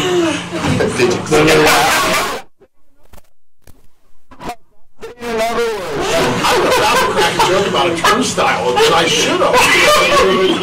We may have to use Gateway West money for extra. It's the one time you'll know that you had an immediate impact as a commissioner, serving on the commission, a positive impact. Thank you. You didn't follow me. I'm glad to see Tim still. That was funny. Sorry. I'm surprised Marty didn't walk out. Don't you dare, Marty. I was thinking about. Well, thinking and doing. Thank you, Mr. Chairman. Okay, so back in August, the Sweetwater County Commission approved a federal CSBG grant award in the amount of $197,050 from the Wyoming Department of Health. Purpose of that funding is to empower low-income individuals to overcome the effects of poverty by passing it through to local agencies who perform the services, and those agencies are recommended by the tripartite board. So recently, the food bank forfeited its award due to conflicting compliance requirements for income eligibility. That is to say, just to clarify, they were getting two different federal grants. One of the grants required income eligibility at 125% of the federal poverty level. The other one did not. So it was a contradiction, actually, for its clients. So because of that, they are forfeiting their CSBG award. So the tripartite board has recommended redistributing the funding as follows. So again, $14,777,000 will be forfeited by the food bank, and the tripartite board has recommended moving that to the Sweetwater Family Resource Center for $8,000 to provide housing assistance. That is added to their $5,000 already awarded to a total of $13,000, and then the remaining $6,777 will go back to the tripartite board to help with a community needs assessment that is required to stay in compliance for this grant funding. So I've also provided a summary of the previously approved projects. So Rock Springs Young at Heart was awarded $56,606. That's for 3 different programs. That's child care services, homemaker services to elderly and disabled individuals, and also meals and special diet food to elderly and disabled individuals. Head Start will receive or has been awarded $42,408 for a family advocate. And then the YWCA was awarded $41,594 for child care services, and also rent and utility assistance to victims of domestic violence. So with that, my only final comment is to please sign this in blue ink if you approve it. And that, I'm happy to answer any questions. I have one, Christina. The food bank, how bad are they going to be hurt by this? So, Mr. Chairman, it's my understanding that actually the state legislature is looking at creating an additional grant, and I think it's through state funding where there will not be a conflict for that. So, that's how I can provide you. But all the food banks in Wyoming are impacted by this community services block grant. So, Well, that's unfortunate. Yep. Get hurt to that. yeah. Any other questions, Commissioner?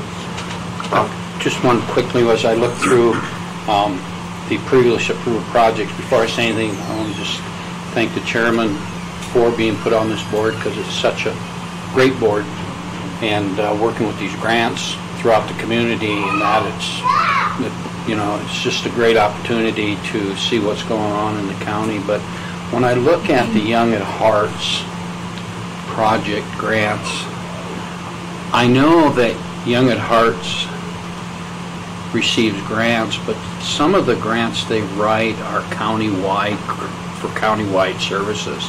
In other words, they write the grants, provide the services, not only in Rock Springs, but over here in Green River as well, if I understand things correctly. My question is any part of this, do you know, if those is covered over here in Green River as well as Rock Springs? So, Mr. Chairman, Commissioner Wendling, so just to be clear, this grant is first only awarded to Sweetwater County and then passed through to them. As far as their services, I believe that they do receive grant funding for homemaker services. The special diet food, I believe, is subsidized with United Way funding. So, but I would recommend talking to their director, Okay, I'll do Ryan that. Rest, Thank about you. that. Thank you. Any other comments or questions? You want to handle these one at a time, Christina? or- Yes, please. Okay. Why move? Why does that have to be? Pardon me? I can't do black.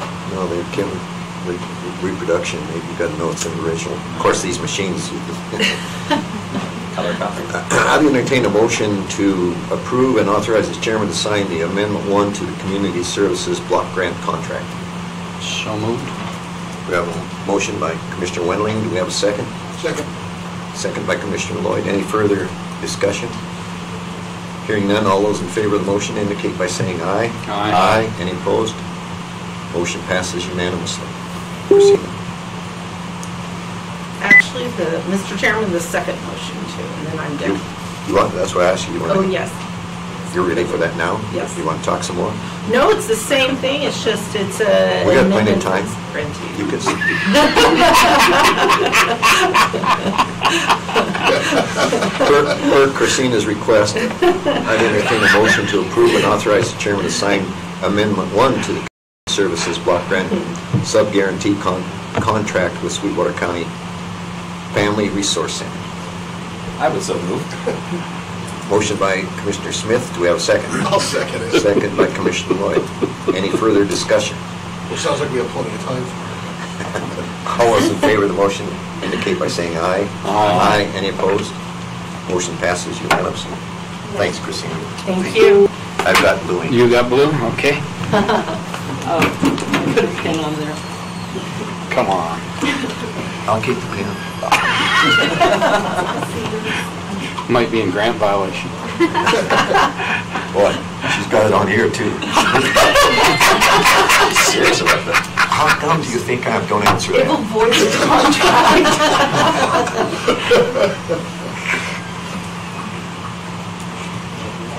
This may not be blue enough. I hope the press gets you with that quote.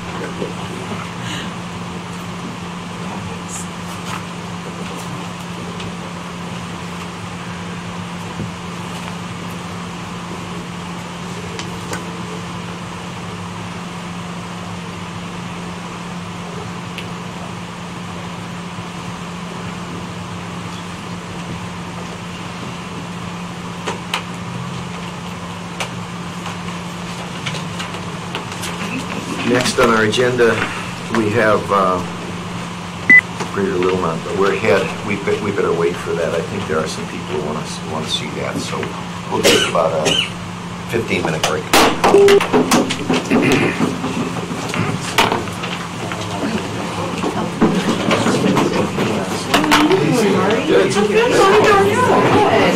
Like, I just like my hands.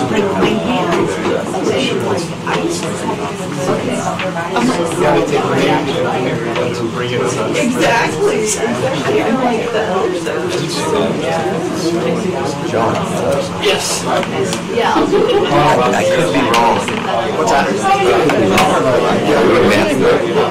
Oh, I get what he's going to say. That's not true. He's nicer to you.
You got first choice. Call our meeting back to order. Next on our agenda is the Greater Little Mountain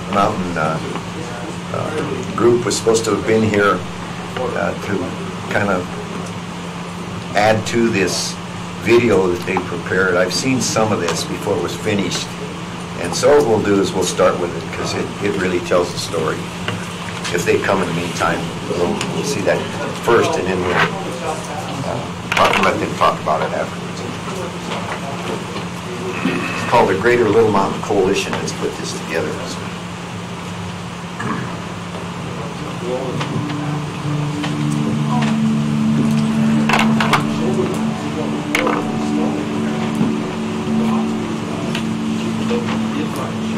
Why do they call this Little Mountain? This is a pretty dang big mountain, especially once you get on top and see how far it runs. So I don't know how it got the name Little Mountain.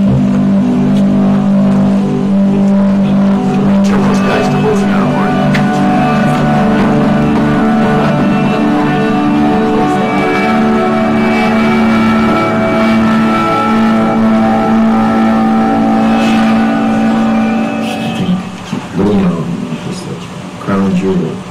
Sweetwater County. Matter of fact, I'd go further than that, say that in the state of Wyoming that those people from Teton County might take exception to that. As far as Sweetwater County goes, there's nothing better than Little Mountain. It's been a great part of our lives.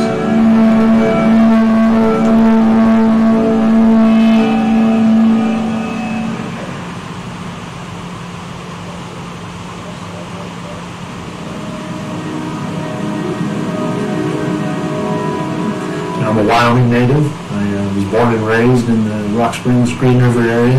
Left after high school, served in the military. Upon my service to the U.S. Army, decided that we had found an opportunity where maybe that system could be improved to allow for more dollars to be generated, to be spent locally by local folks to make a local difference. You know, I think it came at a stage in life where, especially having your own kids, you get the recognition of somebody's got to be doing something. And for a species as iconic as the American West, the mule deer, at the end of the day, you feel a sense of obligation that goes beyond your take of the resource. What I do for a living, we have Infinity Power Controls, which is the energy industry. After going to the University of Wyoming, had opportunities to move to other places and decided to come home. I thought it was a great place for my wife and I to come back to. I don't think that when you think about southwest Wyoming, obviously you've got the Red Desert, but when you go to certain parts of southwest Wyoming, say like the Little Mountain area or down into where there's a lot of cedar trees where you have by the Flaming Gorge and things like that, it's not the idea that it's desert. It's actually a very great ecosystem when you take a look at what we have. We spent all of our time basically on Little Mountain. Obviously, when I was a teenager and first started to hunt, I killed my first deer on the Little Mountain. There were so many deer there that you actually cannot imagine how many deer were there. It's just unbelievable. Very appreciative of my dad teaching us to do the things we did, and Little Mountain was a great part of that. With only about 500,000 people in our little Sweetwater state, you can be about 3 or 4 miles away from anything and do just about anything you want to do. I take people all the time when they come from other parts of the country that have never seen that type of wildlife, and we just go for drives. You may or may not see another vehicle. That's really neat, and you can always find elk, deer, antelope. I think that you can connect outside like you can't connect anywhere else. If you take your kids out, we took our kids out fishing, camping when they were little, and you get to know them a lot better. You turn everything off, you're sitting around a campfire, you can really connect. And now, as they're growing up, that's a resource for them to get out and relax and disconnect from life. Our wild things and our wild places is what makes Wyoming special. And I don't think it has anything to do with taking. I think it has everything to do with being able to see it. It's a pretty unique area with a landscape that's pretty diverse, from the desert floors to the mountaintops full of pines and conifers. It's an area that's unique to be able to carry from one end of the spectrum to the other and host all of those critters within there, and world-class critters. The amount of revenue that has been allocated in the Little Mountain area over the last 2 decades is nothing short of profound. From stream restorations, to cheatgrass treatments, to prescription burns, to research projects, the list is long and the list is many. In addition to the dollars allocated, the time and sweat equity of numerous organizations, volunteers, and agencies has been stellar. There's a lot of beauty here. People don't, either they don't see it or they don't look for it. But if you're here for a while, you'll find it. Guaranteed, you will find it.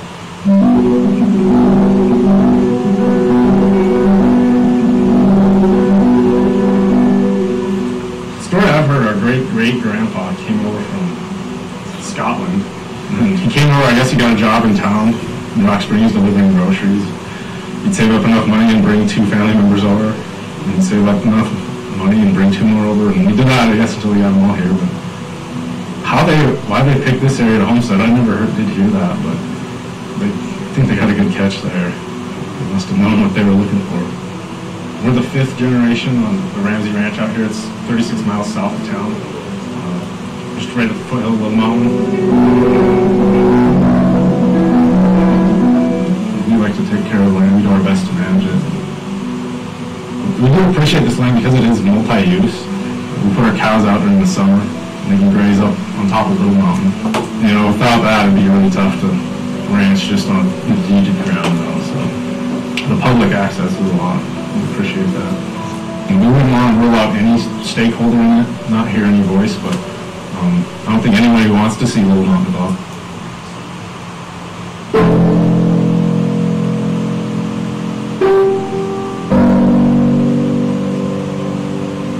15% of the total energy that's produced in the United States is produced in Wyoming. Wyoming, if they were a country of their own, would be the 3rd largest producer of energy in the world.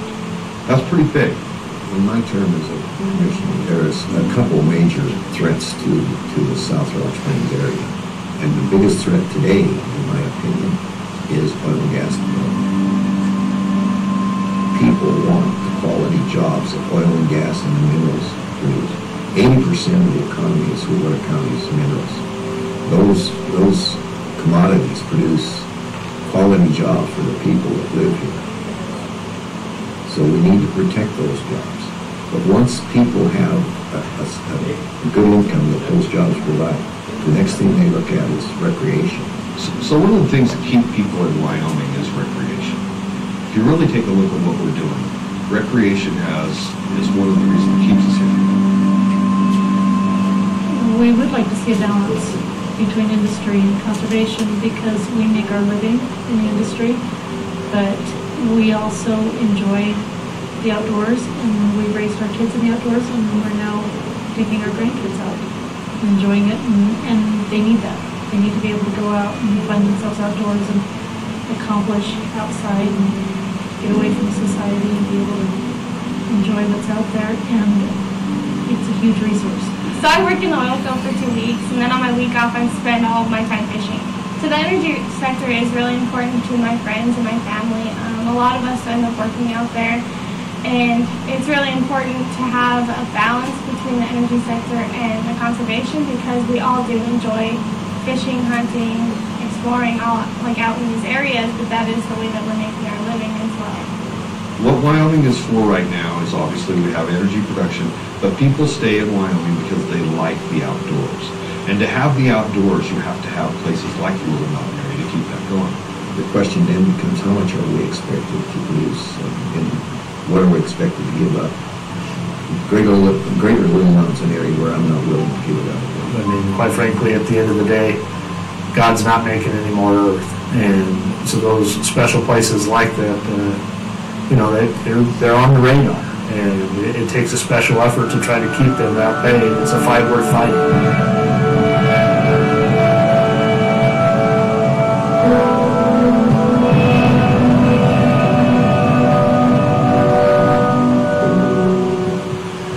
I think everybody around here appreciates the area, so I'm glad that they support it and hope that continues and work with some of these issues that we are facing today.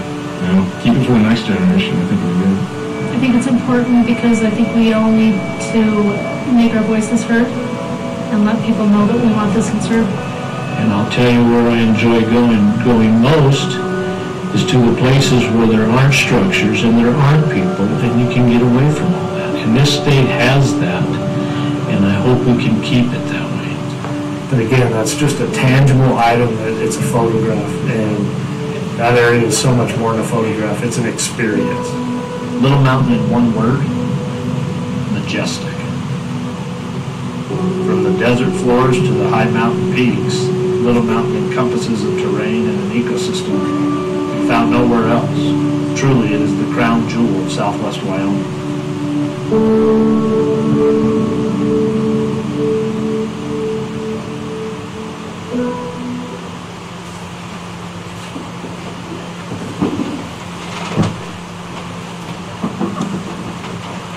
That's kind of unfortunate that people put that together on here, so, Yeah. but it's well done, and one of my only comments with relative to that is that we're the caretakers of Sweetwater County, and I recognize, as I said in that video, that 80% of our economy is roughly minerals, but there are places that we can drill, and there are other places we shouldn't drill. And I think some of the areas that we can drill is up in the NPL and the Jonah fields. We take, even though they're in Sublette County, we take a tremendous resource for Sweetwater County. But we have to be prudent, those of us that make the decisions relative to these areas. We need to be prudent as to which ones we say that we can create those quality jobs and those that we need to preserve for our kids and our grandkids. Any other? No, I just want to comment that, you know, it's, heard the comment in the video, it's a fight worth fighting, greater Little Mountain area. And truly, I think that says it all. And that type of thing. I think we have, through Public Lands Office here in the courthouse, the work Marcotte's doing, and what we've done as past commission, as well as the new commissioners as coming aboard, will find out that we do pay vigilance as to what's going on down there, and we continue to do the right letters to the right people to fight the good fight. And from my standpoint, I just never seen a great little amount presented in that venue. But it's phenomenal, better than I ever seen it any other way, and it just really strengthens my belief. It's a good fight. I would agree with all of it, absolutely. Totally agree. Mark, again, you've been instrumental in this, and we recognize all you do. Okay, next. That was the fun part. This next part. This is another one next meeting. Bring him in. He's here. Fashionably late, sorry. You missed it. I'm really under the weather. Did you already show the video? Yeah, we showed it. Great job. It was well done. Well done. Just extremely well done. Sorry for being a little late. Well, we waited. It's 11:30, and I thought I'll be here a little early in case you're ahead of schedule. It speaks for itself. It's tremendous, isn't it? It is. Yeah, Thank you for your support. Well, it's very easy to give that support. Where all will you show that, Josh? As soon as the draft is announced, we'll debut it publicly, and it'll be everywhere. We'll try to use every opportunity through social media, every contact we have to showcase it. One question I have, you show the oil and gas field, where is that you're showing that? Is that the Jonah, or is that up there? That actually is from the Jonah. That is the Jonah? Yeah, another note, after everybody's done talking about that, then I have another question for Josh if we're finished with that. Go ahead. Okay. Tomorrow night at the Game and Fish, they're going to talk about corridors. Are you going to be there? Yeah, I'm going to be in Cheyenne. I think Mark's going to be there. Okay, very good, because I'm, you know, I don't, it'll be interesting to hear what's going to be said. Yeah. Okay, I was just curious. Thank you. All right. You know, Josh, the thing that's happened is, you know, I know you're a mule deer, but we also need to take care of all our big game. And I understand Highway 28 didn't make the cut as far as an overpass in that area. And yet they're still talking about another one somewhere else in southwestern Wyoming. In my opinion, there's not one that deserves it more than Highway 28, right near the corridor, this middle corridor. Right. I know the one between Kimmer and the interstate has been dubbed their #1 priority. That's a gauntlet for a lot of deer. I do agree with you on the 28. Okay. Thank you. Thanks, John. Thanks, John. Take care of yourself. Done a great job. Yeah, he's done a great job. That's Josh. Awesome. They don't want to come in? Yeah. Are they afraid to come in? They might be.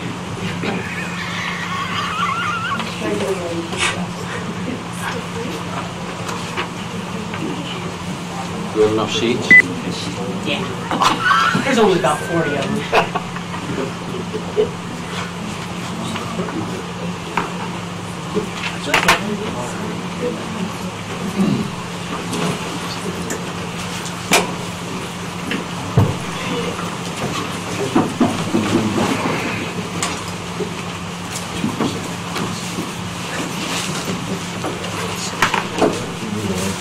Welcome to all of you. So I think the request came from the ambulance board, so whoever wants to be the spokesman, but to start, for the record, we'd like to know who all you've got here. Sure.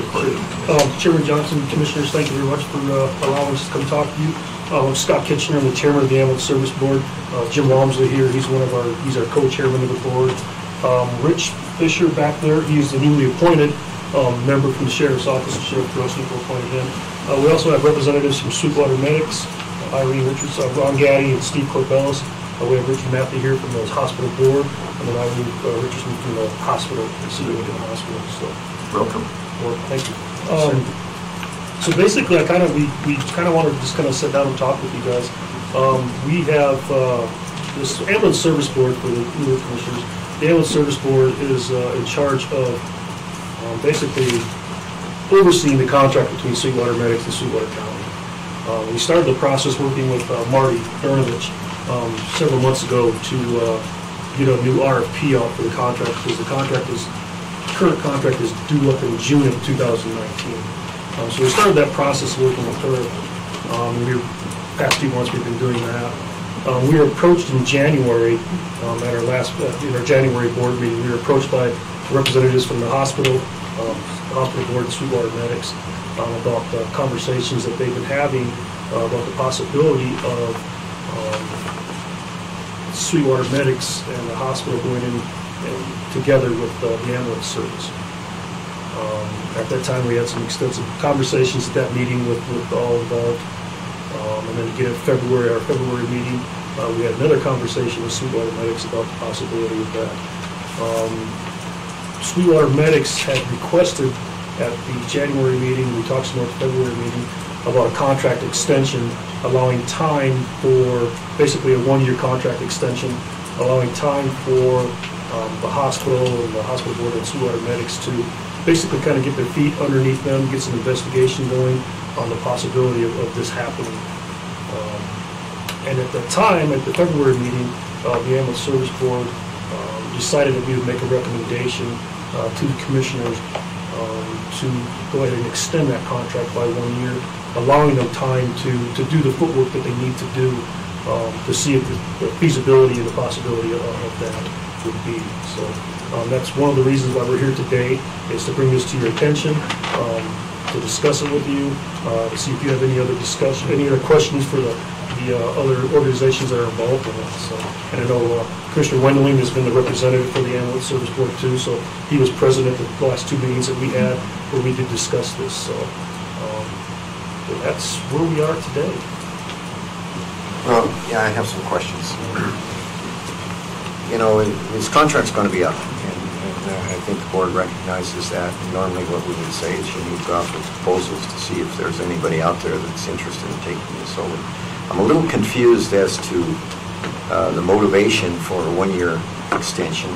I've heard from different sources that the primary reason for that is to see if the hospital's interested in I guess, purchasing or somewhere taking over the ambulance service through paramedics. So that's one issue that I thought we would be discussing here. But then when I listen to some of the other comments that have come to me is that the primary reason for this is an extension of the contract for a year and some modifications to that contract. So I'm a little confused because which is it? Why is it a year? I think the primary, if you don't have the hospital involved in this, there's obviously an absolute different perspective as to what we're faced with here today. So I'd very much like to hear from the hospital as to, Jeffrey and I met with Irene, and there was a very, very brief discussion about that possibility. But if it's a real possibility that needs to be investigated further, that's one issue. But if it's just we're just going to extend the contract, I don't think we necessarily want to do that. I'm only speaking as one commissioner. I don't know whether we want to do that at this point in time. The budget period is about to start again, and we can look at that again and see if there's anybody else out there that wants to provide that service. But I think if the hospital, I think that brings a completely different perspective to it if the hospital is interested in doing it. Irene, who wants to speak? Okay. Well, thank you for listening to what we're presenting here. Honestly, today, if you were to ask us if we can do this, the answer is we don't know. We need to have time to do the proper investigation, cost-benefit analysis, look at the purchase price, see if that's feasible. We want to make sure that if we do take on the whole ambulance, that we don't, we can't take on another service line that would be a loss for us. So we want to make sure that we do the proper investigation, make sure that this is something that we could sustain for a long time, because that's what we're looking at. We're looking at sustainability of services. We just don't have the information. We haven't done the proper homework. Didn't have enough time to do that. And getting up against that wall of putting out RFPs, we just don't feel like we're doing enough research on it to say yes or no right now. So we were just hoping we could get another year or some more time so that we could do the proper assessment that this deserves, because it's a big project. It's a like I said, the purchase price, looking at that, seeing how we can finance that, seeing how we can sustain the services in the future, just needs a little bit more time to assess than we have right now. So, is there a sincere interest on the part of the hospital to possibly do this? And if so, what is the scope of this? Are we talking countywide? We are talking countywide. It would be to encompass all of the ambulance service in the county. I believe there was a study that was done in 2015 by the ambulance board, and so that's what it would be. And again, that's pretty daunting. So I want to make sure that this is something that we can take over and can sustain. And I just don't know the answer to that right now. And it is. Like I said, with it being that big, that's one issue. The other issue is of course patient care. It would be a good thing for the patients. It would be, we talk about the patient-centered home. We would have the EMTs right there in the emergency room. We have to look at both sides of that. What would be the best thing for the community and for the patients? But then again, something that's sustainable for the hospital and something that we could support financially. That's basically what we're looking at. But it would be something that would encompass the entire ambulance service in the town. My history with the ambulance service going way back to the base, when I was first involved with this, there was tremendous subsidies that were given to base in the past. And I think there's been some a little bound. But I would assume the hospital probably would come, even if you've got it to us, for some assistance. Oh yes, absolutely. For that. I think you've made a good case with Mr. Smith, when we were up there, that it would be better, it could be ended. No offense, Ron. No, But we're totally in it would have some benefits. But yes, and so that's what we're looking at. We just want to make sure that we give it the attention that it deserves. We can't make this decision lightly. We want to make sure that this is something that the county wants. So we just want to have the proper time. And the proper time, where did this year come from? Is that? I think it came from, I think it was just an arbitrary number that we just picked a year. I think when we started having conversations, I think we sat down and we talked, we kind of just talked about how much time do you think it would take to do proper research and contact other locations that do this. And I think we just decided a year would be the best long term. It might be less than a year, but we just thought that a 1 year would give them ample time to do that. So the year would start in the June? Yeah, I would assume it would be new contract. Any modification to that contract, if we were so inclined, would start June? Yes, the June contract would say. Well, there's another phase of this that Sweetwater Medics has contacted us with some financials for that new contract, and they kind of made some requests to possibly amend the current contract to take the place of that, but I think that's something we can discuss. Well, I don't think we point. want to discuss that here because it's proprietary to Sweetwater Med, possibly. But yeah, we'd be looking at June of 2019 for the 1 year extension to start, go to June of 2020. Jeff? Irene, how long, do you have any idea of how long it would take the hospital to make a decision? yeah, that's a really good question, Commissioners. I mean, I'm just asking, like, do we get to a year and then it's like, yeah, we're not quite there, or in 3 months, is it like, yeah, we I think make that, our you mind? know, it's probably pretty reasonable to think that we'd like to go out and see what other hospitals are doing. There are some hospitals around the state who run the hospital, their ambulance service through the hospital. And, you know, just taking the time to go see how they do it, if they receive subsidy, what, you know, kind of services they provide. It might take us a little while. I don't know if it'll take the whole year, but I think that's the number, like I said, the arbitrary number that came So up. could this happen if you in 6 months you say, oh, we like this is going to work, and you come to agreements? Do we have to wait the year? Is there any reason, or could it happen in less than a year if it comes together?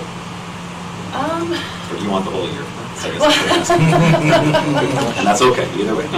Well, I want to make sure, like I said, I mean, we've got all sorts of stuff coming up for ourselves too, as far as Sure. budget and things like that, and I don't want to, you know, just not give us enough time to properly look at it.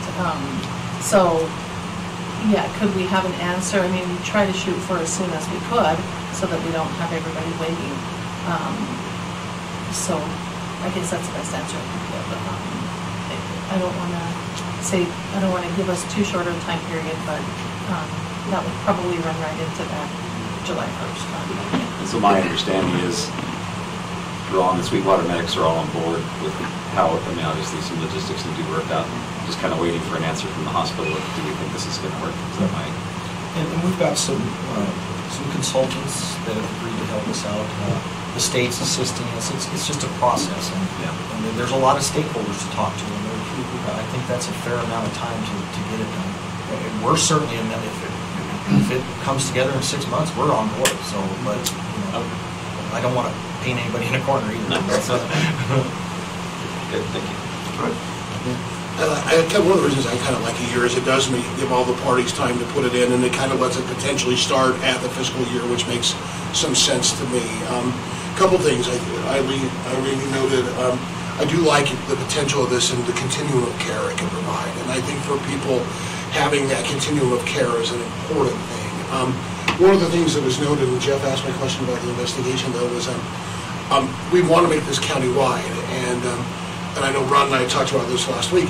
How are the other county hospital, county ambulances in this concept? How do they feel about joining into this? Because I do think from the information that was shared on that study that Ron gave me about 2 months ago, this is the way to go. I mean, this is the recommendation, so it makes sense. But it's not the way to go if everyone doesn't buy into it. So I guess where are we at with the buy-in from the other counties, or is that part of the investigatory process? You mean the other entities in the county? Within the county. You know, we've spoken with Castle Rock. We haven't, well, I think that there was, the ambulance board, I think Ron from Parson was there. So yeah, that would be part of the investigation, is making sure that everybody's on board, because I do believe that that's what the report says, is that there would have to be inclusive voting from everyone in the county in order for this to work. So that's part of our investigation. We haven't gotten that far yet. Ron or Stephen, have you guys reached out? I know we talked a little bit about this to the other county, the other ambulance entities in the county, and what was your feeling on this? Well, it's certainly, I think that everybody wants to see a sustainable model. All of the players so far seem to be, and I can't represent any of them, but my feeling so far is, well, this makes a whole lot of sense. If we can have economy of scale and expand services and have tax relief and save money and quit wasting money, boy, that makes a lot of sense, because all the state players have a passion for the service. And so, now, I'm not, some of them may say, no, we're going to opt out or whatever, but I can't guarantee that, but I do think we're onto something here. Very amazing. We did have a representative of Castle Rock at the January and February meeting. They just came to the meeting, so they are aware of what is going on. So we could catch them off guard. The only other question I have is, well, I know the contract comes up here soon, and that's one of the discussions. What's the usual process, Chairman, Johnson, in picking a new provider? Does it go out to bid? How does that process work? We go with RFP. Marty handle that. Jeff's in charge of that. We've actually had, in November of last year, the current city commissioners did request that we put together an RFP, and that is what we have been starting to do with Marty when this came up. So.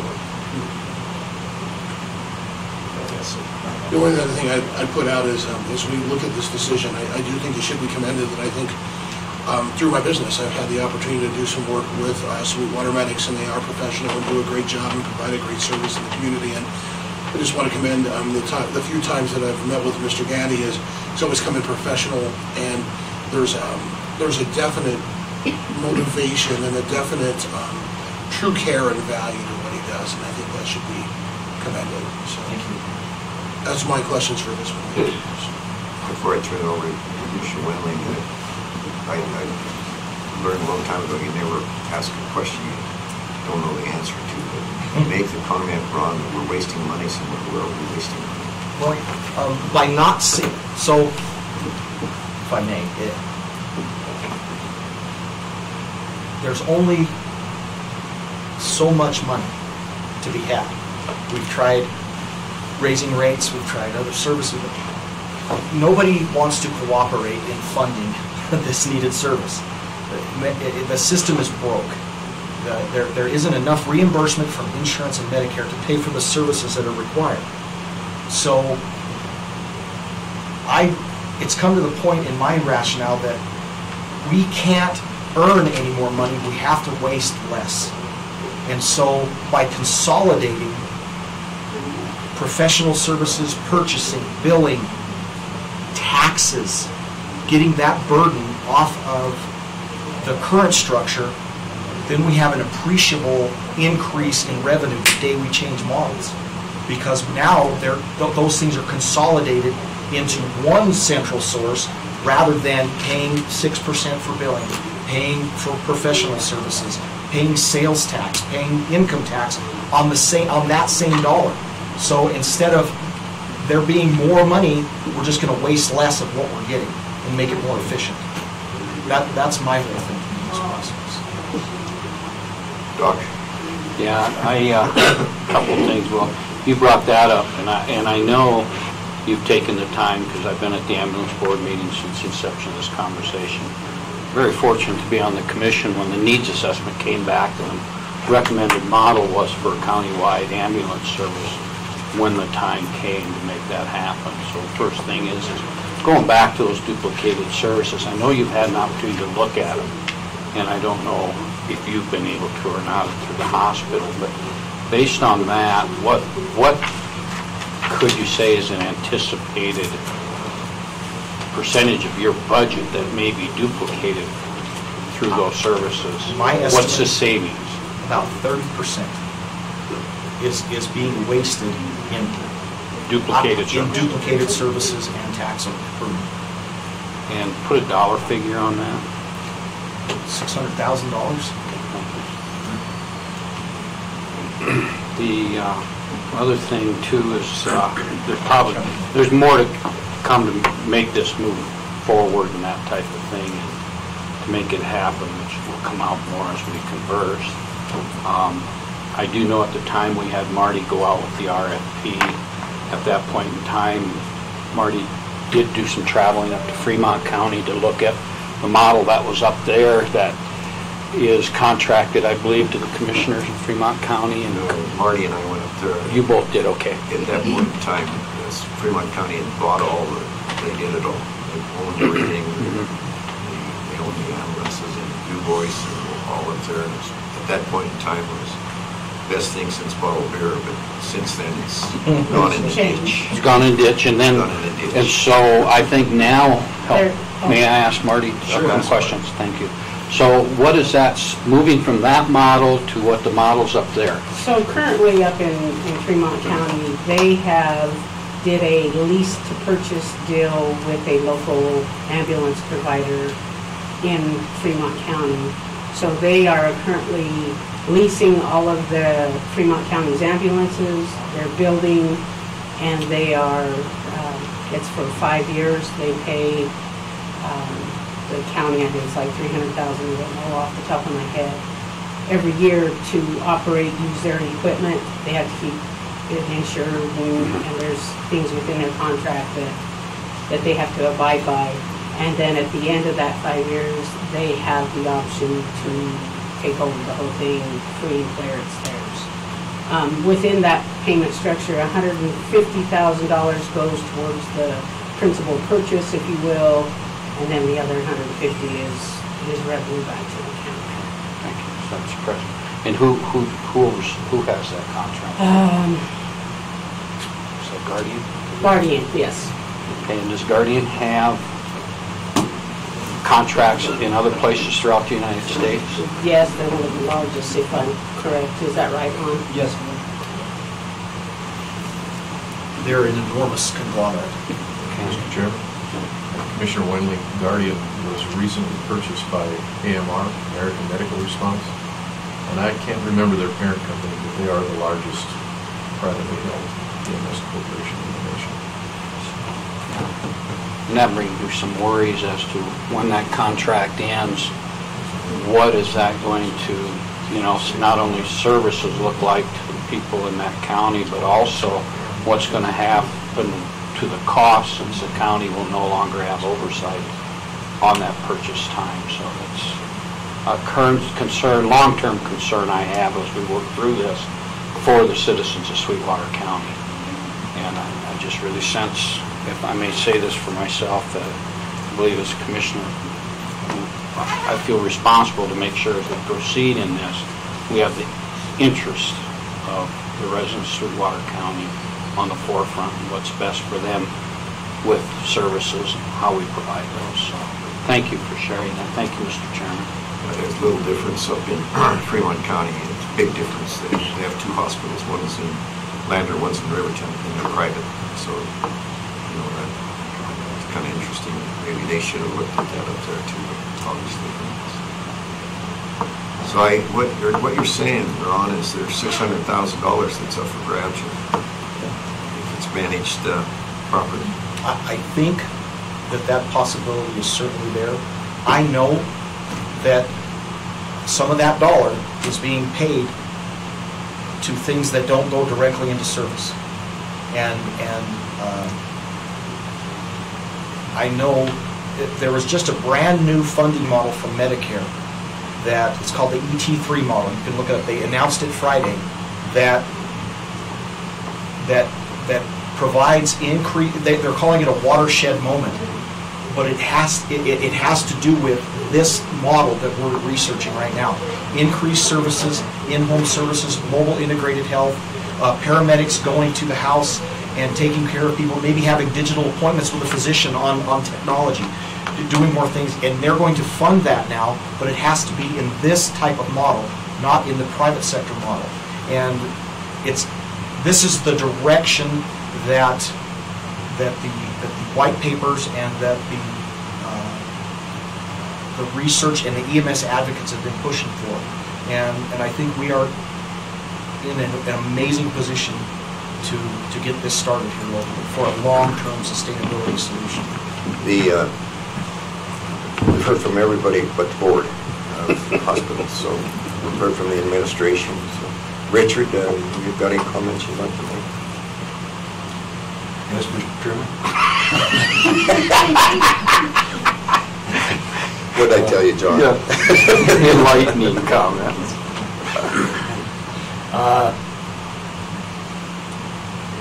The commissioners are correct in first noting that I am one board member, as well as one board member, and this would have to be approved by the Board of Trustees. I think it also would have to be approved by the county commissioners, a couple of different fronts, both the subsidies being paid now and just the way the statutes governing memorial hospitals read. I think the commissioners have a right to weigh in on this. We also have Castle Rock Hospital District and their board. We have spoken with them several times, but we haven't gone beyond that. I think they're receptive to the idea, and I think it is imperative that it be countywide or as close to countywide as possible. What I don't think the hospital has done is speak directly to Farson, and there's a district down in Wamsutter too, is there not? So those two districts are, in my mind, not squared away yet with the whole program. All of that being said, the real complexity, I think, for the hospital was just alluded to by Mr. Gaddy, new approach to providing healthcare services, also alluded to by Mr. Lloyd, where dead time, for lack of a better expression, of ambulance personnel, these personnel could be used in other ways that would make revenue.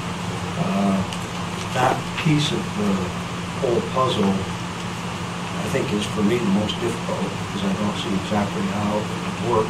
And I think also it's fairly new, so even if I did see exactly how it works, or supposed to work, it may not work that way in reality.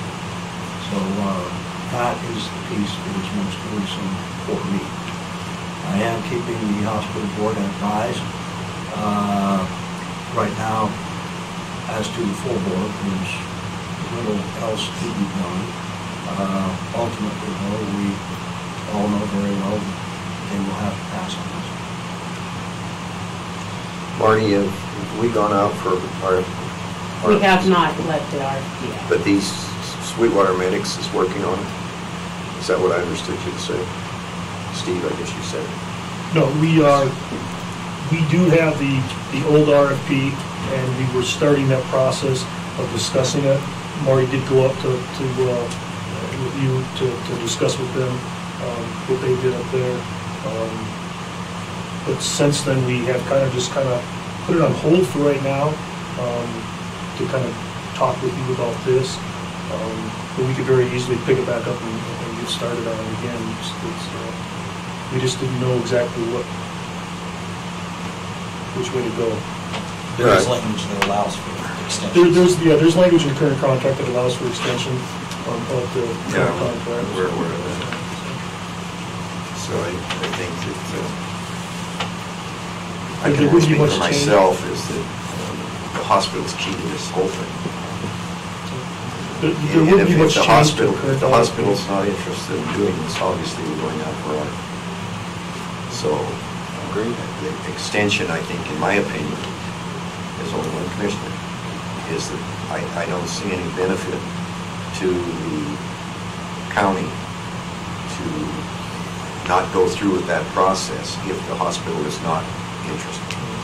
So how soon is it, Richard or Irene, could you tell us that you are definitely interested in us doing this so that we could grant some extension to the contract in the event that we see the possibility of picking up the $600,000 that's laying on the table? That number's going to come back. I know it is, I know. Yeah. I knew it when I said it.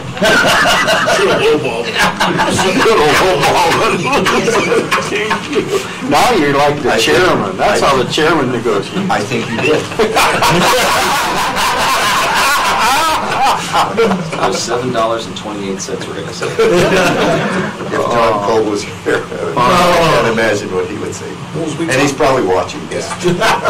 But, as we talk about that $600,000 of savings, one of the instant things I think about is the cost of, in the packet you sent us, the cost of insurance for your employees, and having the agencies all being able to consolidate into one bigger insurance package does reduce the cost greatly to all the districts. So, right there is a single place in our common place that you would see a significant savings for an entity to... Absolutely. I think it has tremendous potential, but I think we need to keep the two issues separate. So how would you propose we go forward with this, commissioners? Take it under advisement, give an indication now that we are interested in giving some extension to that contract. If at some point in the very near future, the hospital could tell us that they're interested in doing this before we commit to it for the full year. When you say interested in doing it, you mean interested in researching it? Well, to the extent, like Richard's got a board he has to answer to. You obviously have to answer to them also. Some indication that we should grant that extension because it hasn't worked. Marty obviously has something to say. She always tells me I'm wrong. I'll do that again. Well, you got a new liaison, you could tell him he's wrong, not me. Well, yeah, but he's sitting next to you. You can't get to me. Commissioner, I would like to just throw this out. So we're coming up on March. If, based on the hospital's decision, I understand, I agree. Myself and the chairman have met with the hospital several years ago in regards to this exact issue that we're talking about trying to get the hospital interested into taking over the ambulance service. So, I think it would be wonderful if that happened. And I've been dealing with ambulance for 25 years. Trust me, I would be ecstatic.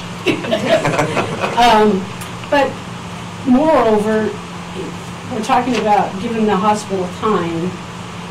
And if the hospital come back in 2 months and said, you know what, we don't think it's viable, we're still going to have to extend the contract because now we don't have enough time to go out for an RFP. I'm talking 3 months to do an RFP because if you select a different provider that's not here, you have to allow them time to get here, find a shop, set up. So, I hate to say this, it's almost inevitable that you don't extend based on what I'm hearing. Yeah, but Marty, let's say in 3 months that hospital tells us they're not interested, just hypothetically. You still could delay, we could give them an extension of 3 months or some period of time until those RFPs we got them in hand. Yeah, you could do that, but you're still going to have to extend. Yeah, the time of that extension, I guess, is what. I think you're right about that. I hate say that, I think you're right. I wrote that. So would It's the- on the minutes, I got it. Mr. Chairman, so would it be an extension up to the amount of time? Well, John? I think if the trigger on this is going to be the hospital. Yeah. If the trigger happens in 3 months, and Marty's saying that she would need 6 months, then we're going to have to give, hopefully, Sweetwater Medics would still, we give them an extension of 3 months until such time as we can get all the RFPs in, if there's any interest. But as Ron, he's done this a long time, it's pretty tough to bring somebody in. Okay. That's my view on it. What do you think, Commissioner? I would ask the other way around. So far, I guess you wouldn't be here if you didn't see any red flags of like this. I don't think this is going to work out. True? Is that a true statement? Fair. Okay. As you go along the way, I guess I'd just ask if you come across those while you're doing this, and it comes to a time of we're not ready to say yes, but maybe looking at the other way of, boy, we sure are worried about this. Bring that to our attention so that we can make good decisions with that information as well. Yeah, absolutely. We'd be delighted to. Thank you. Rod, you got any more? No, I guess the only thing is I just kind of scanning the contract, and I didn't read it fully, and just gave it a glance. I got it this morning is when I was able to read it. There is a place for an extension in there. He said, have you had a chance to look at that contract, John? John? Yeah.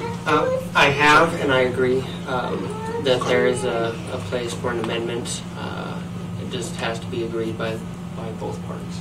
Just so we're not misleading ourselves, I think, Ron, if in the event that happens, you're probably going to come to us, no, the board's going to come to us and suggest or recommend that we increase, because I'm hearing other things too, that they're also going to ask for additional funding for that 1 year period.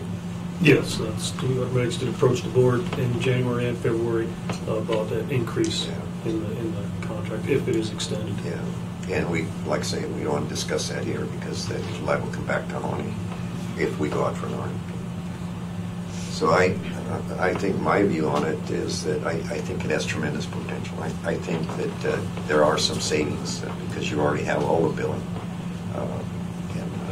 And I don't see it costing, this has been, as Marty knows better than I, that this has been, ambulance service in Sweetwater County has been extremely expensive over the years. It's gotten less, and it's a credit to what's going on now. And I also would say I think it's gotten better. Thank you, sir.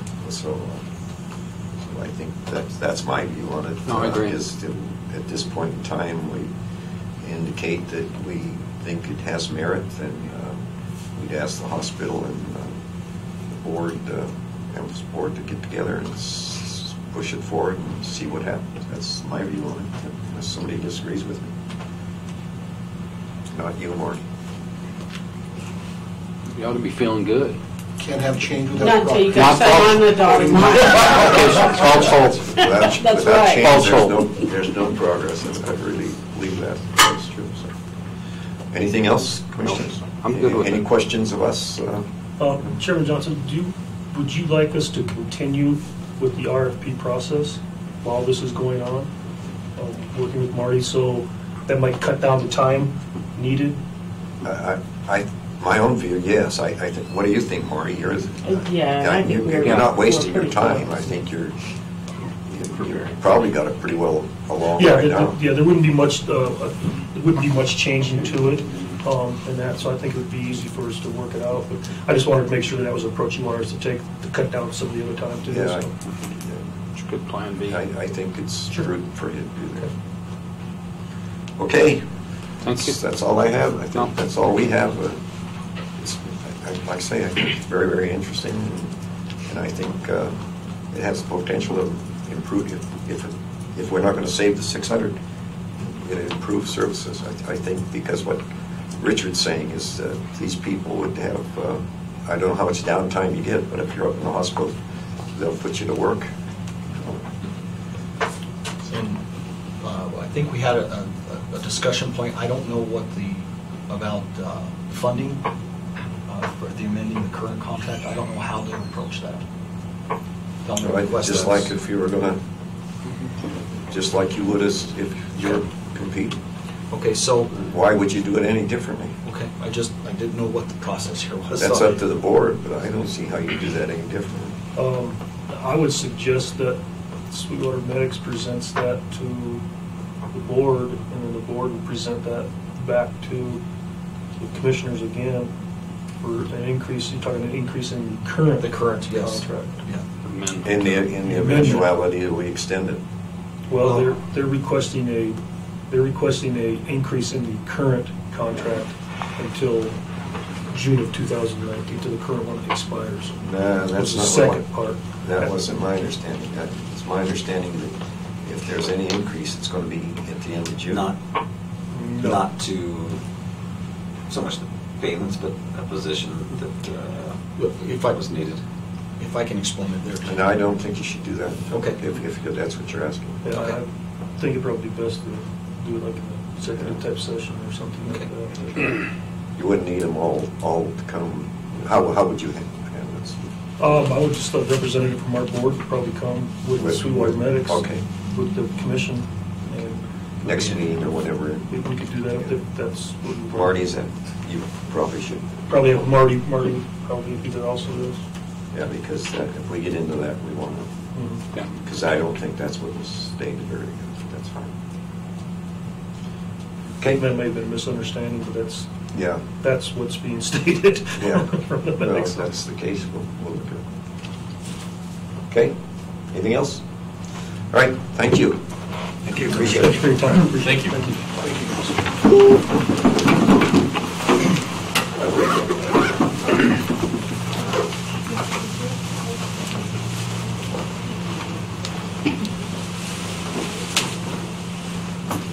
Is there anything other to come before the board before we adjourn?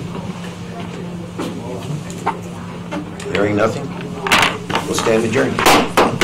I make the assumption there's no executive session. Nope. Okay.